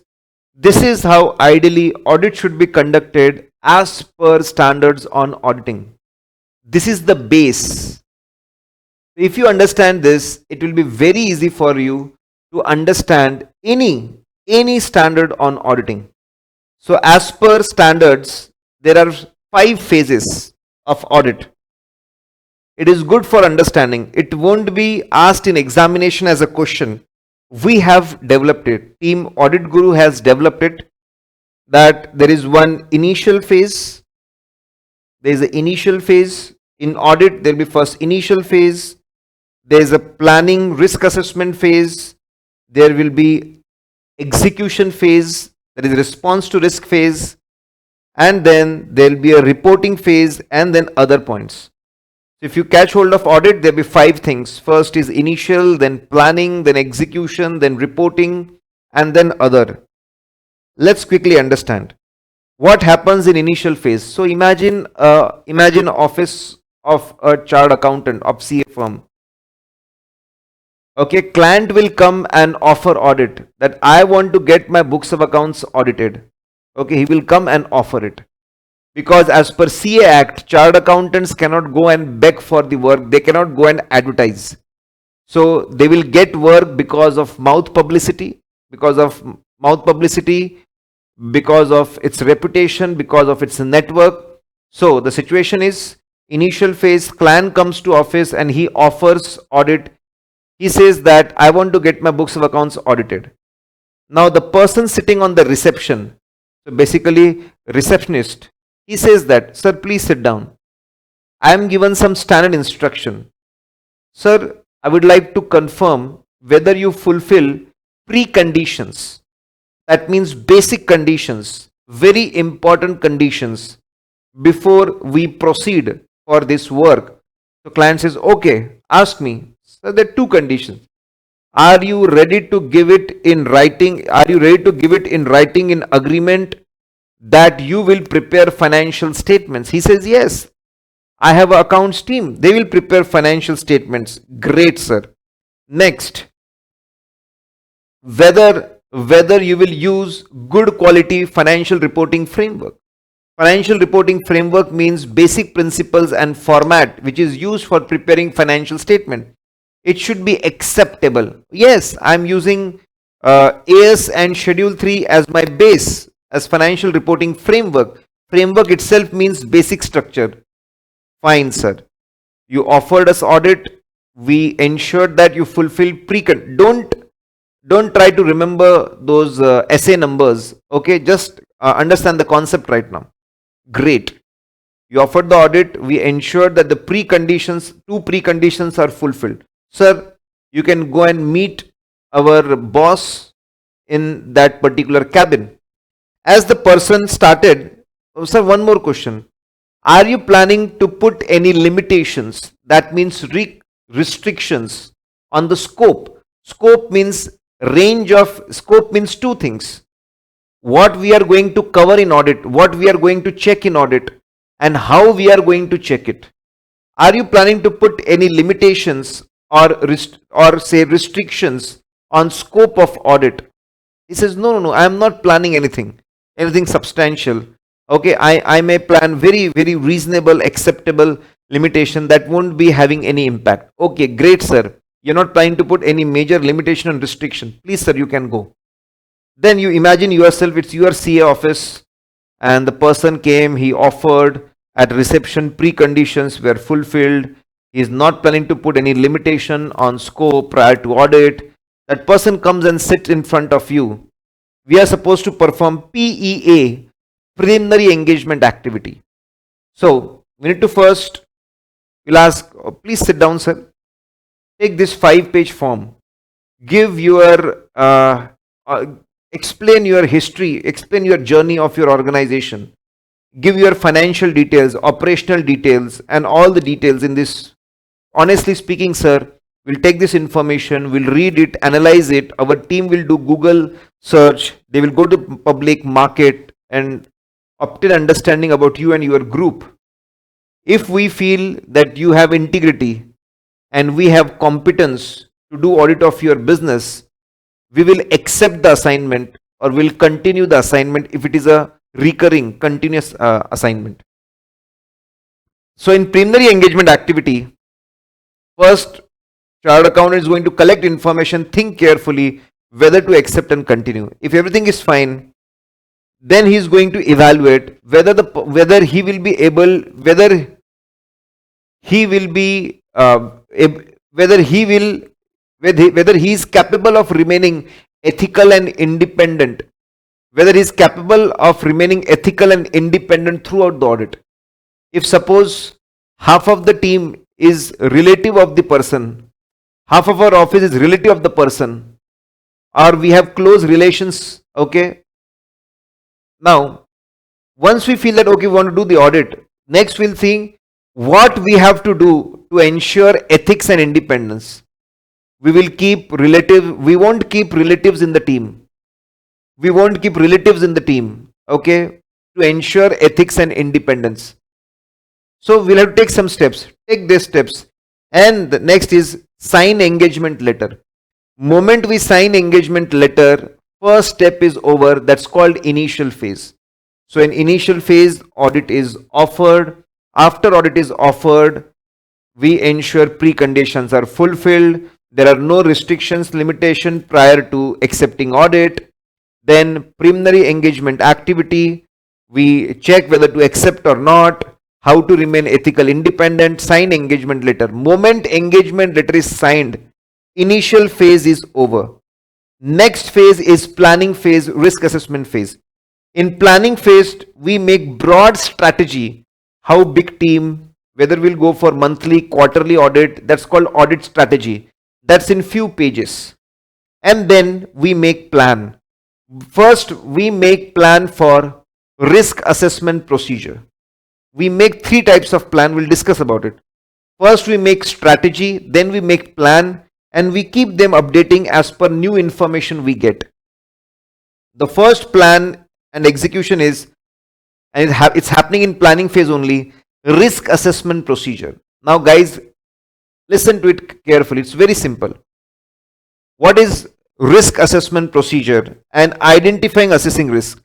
In English language, both of them may appear similar. Risk assessment procedure and identifying assessing risk. Both may appear same, but in standards on auditing, they are 2 different things.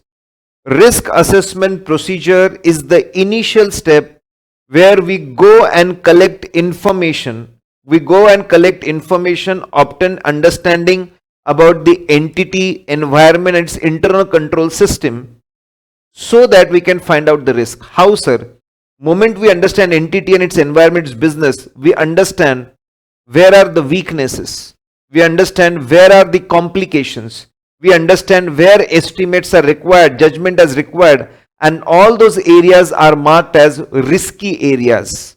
Okay, so risk assessment procedure simply means collecting information, obtaining understanding, so that on the basis of this information we can find out the risk. Next step is identifying the risk. What do you mean by identifying the risk? After obtaining information in risk assessment procedure, we think what can go wrong, at what level it can go wrong. That is called identifying and assessing risk. Let me give an example. So we went to the entity and we started collecting information about the entity and its environment, and we came to know that a recession has just hit the industry. Big recession has just hit the industry. So we got the information about the recession. In risk assessment procedure, which is a preliminary step, we got the information that there is a recession in the industry. In the next step, identifying and assessing, we thought what can go wrong. So we asked what happened last time there was a recession. They said 50% of our debtors didn't pay us. That is what happened last time. And our inventory remained unsold for unsold and it became obsolete. Okay, so there is a risk in this two area. Thinking about it, what can go wrong, in which area things can go wrong, it is called identifying and assessing risk. So risk assessment procedure simply means collecting information, obtaining understanding. And then we have the next step, what can go wrong. Now, in this step, we identify risk at two levels, financial statement and assertion level. If the risk is such that things can go wrong anywhere, that's called financial statement level risk. Like entity shifting from AS to Indias, lot of conversions are going to happen. Things can go wrong anywhere. That's a financial statement level risk. Suppose they have again one more example, that integrity of the owners is, owners are not having proper integrity, they can do manipulation anywhere. Again, financial statement level risk. If the circumstances are such that misstatement can occur anywhere, it is called financial statement level risk. Now, when we know that misstatement is going to happen in debtor, valuation of inventory, that is called assertion level risk.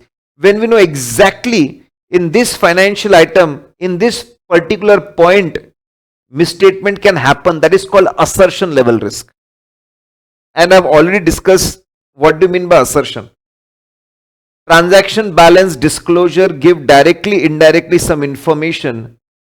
Okay, and that information is called assertion.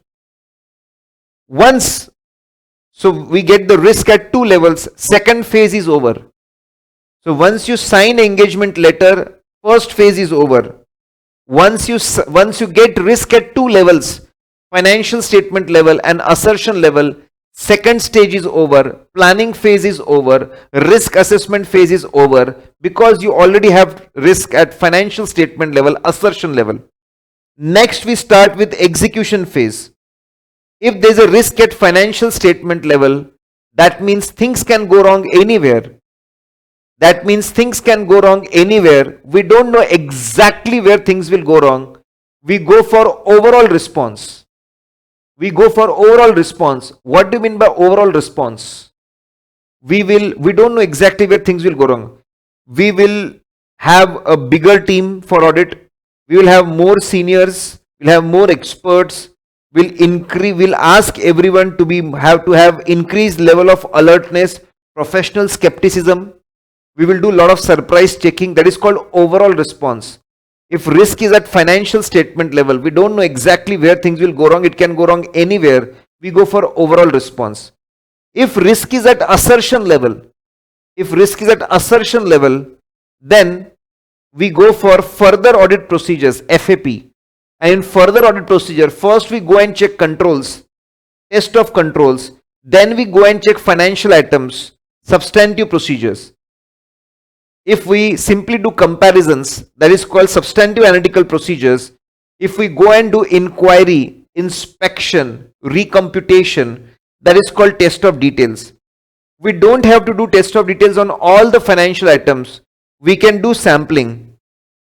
When we go and check income and expenditure on sample basis, that is called vouching, because we are checking it with supporting documents, vouchers.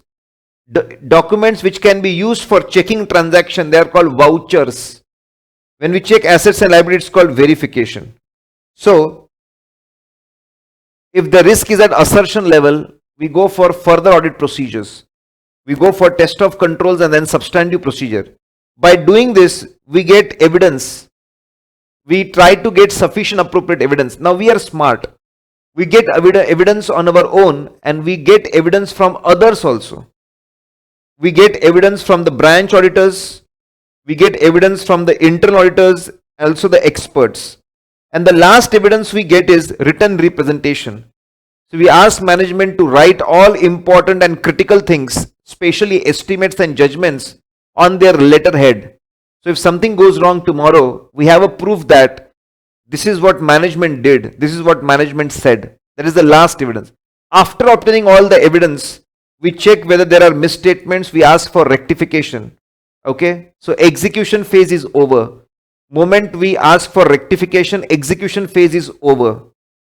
So we collect evidence, get the misstatements, ask for rectifications. Once it is done, depending on what's the status, how many rectifications management has done, we frame opinion. But before signing audit report, we ask a non-team member to come and check our work. That is called engagement quality control review. You come and check because person cannot understand his own mistake. We need someone to go and come and check. Engagement quality control review. Then we sign the audit report. Moment we sign audit report, reporting phase is over. Finally, we ensure that whatever audit we have done, audit procedures, its results and conclusions, everything is documented in the files so that anyone can come and see what kind of work we have done. And on regular basis, we keep evaluating, CA firm keeps evaluating its own assignments so as to improve quality of work. That's other points. So moment we sign engagement letter, initial phase is over. Moment we get risk at 2 levels, risk assessment phase is over. Moment we get all the evidence and we inform management about the misstatements, execution phase is over. Then we sign audit report, reporting phase is over, and then we ensure documentation and inspection monitoring. Okay. So guys, if you understand this, that will have a strong base. So guys, I had a good time with you all. It was a 2-day session. Use all our resources available on the link which I have provided. You can ask doubts on auditguru.in website. We will answer them. And I wish you get good marks and you move to the next level of CA, that is CA final. Bye bye everyone. So that's over from my side in these sessions. I enjoyed it a lot.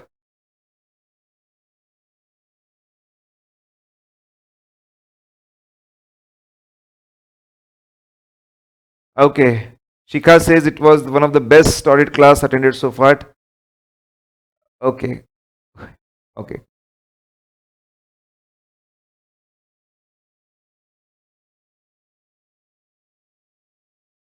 Okay, guys. Thank you for all your. Durvi says thank you so much on behalf of Sikasa Kozhikode. Yes, I am thankful to them. Great session, sir. Thank you, Nikhil. Even I enjoyed it. You can say that in Inter, as I said, it was my first stint in English with South India students. Okay. Thank you very much, guys. Thank you. All the best. Do well in your exams. Okay.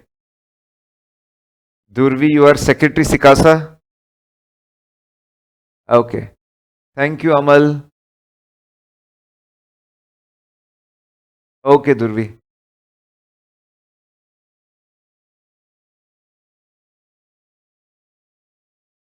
Okay, guys. Bye bye. Study well. Bye. Bye bye. Yes. Bye. Bye, everyone. Thank you, Sikasa Kozhikode. Thank you. Good night. Good night.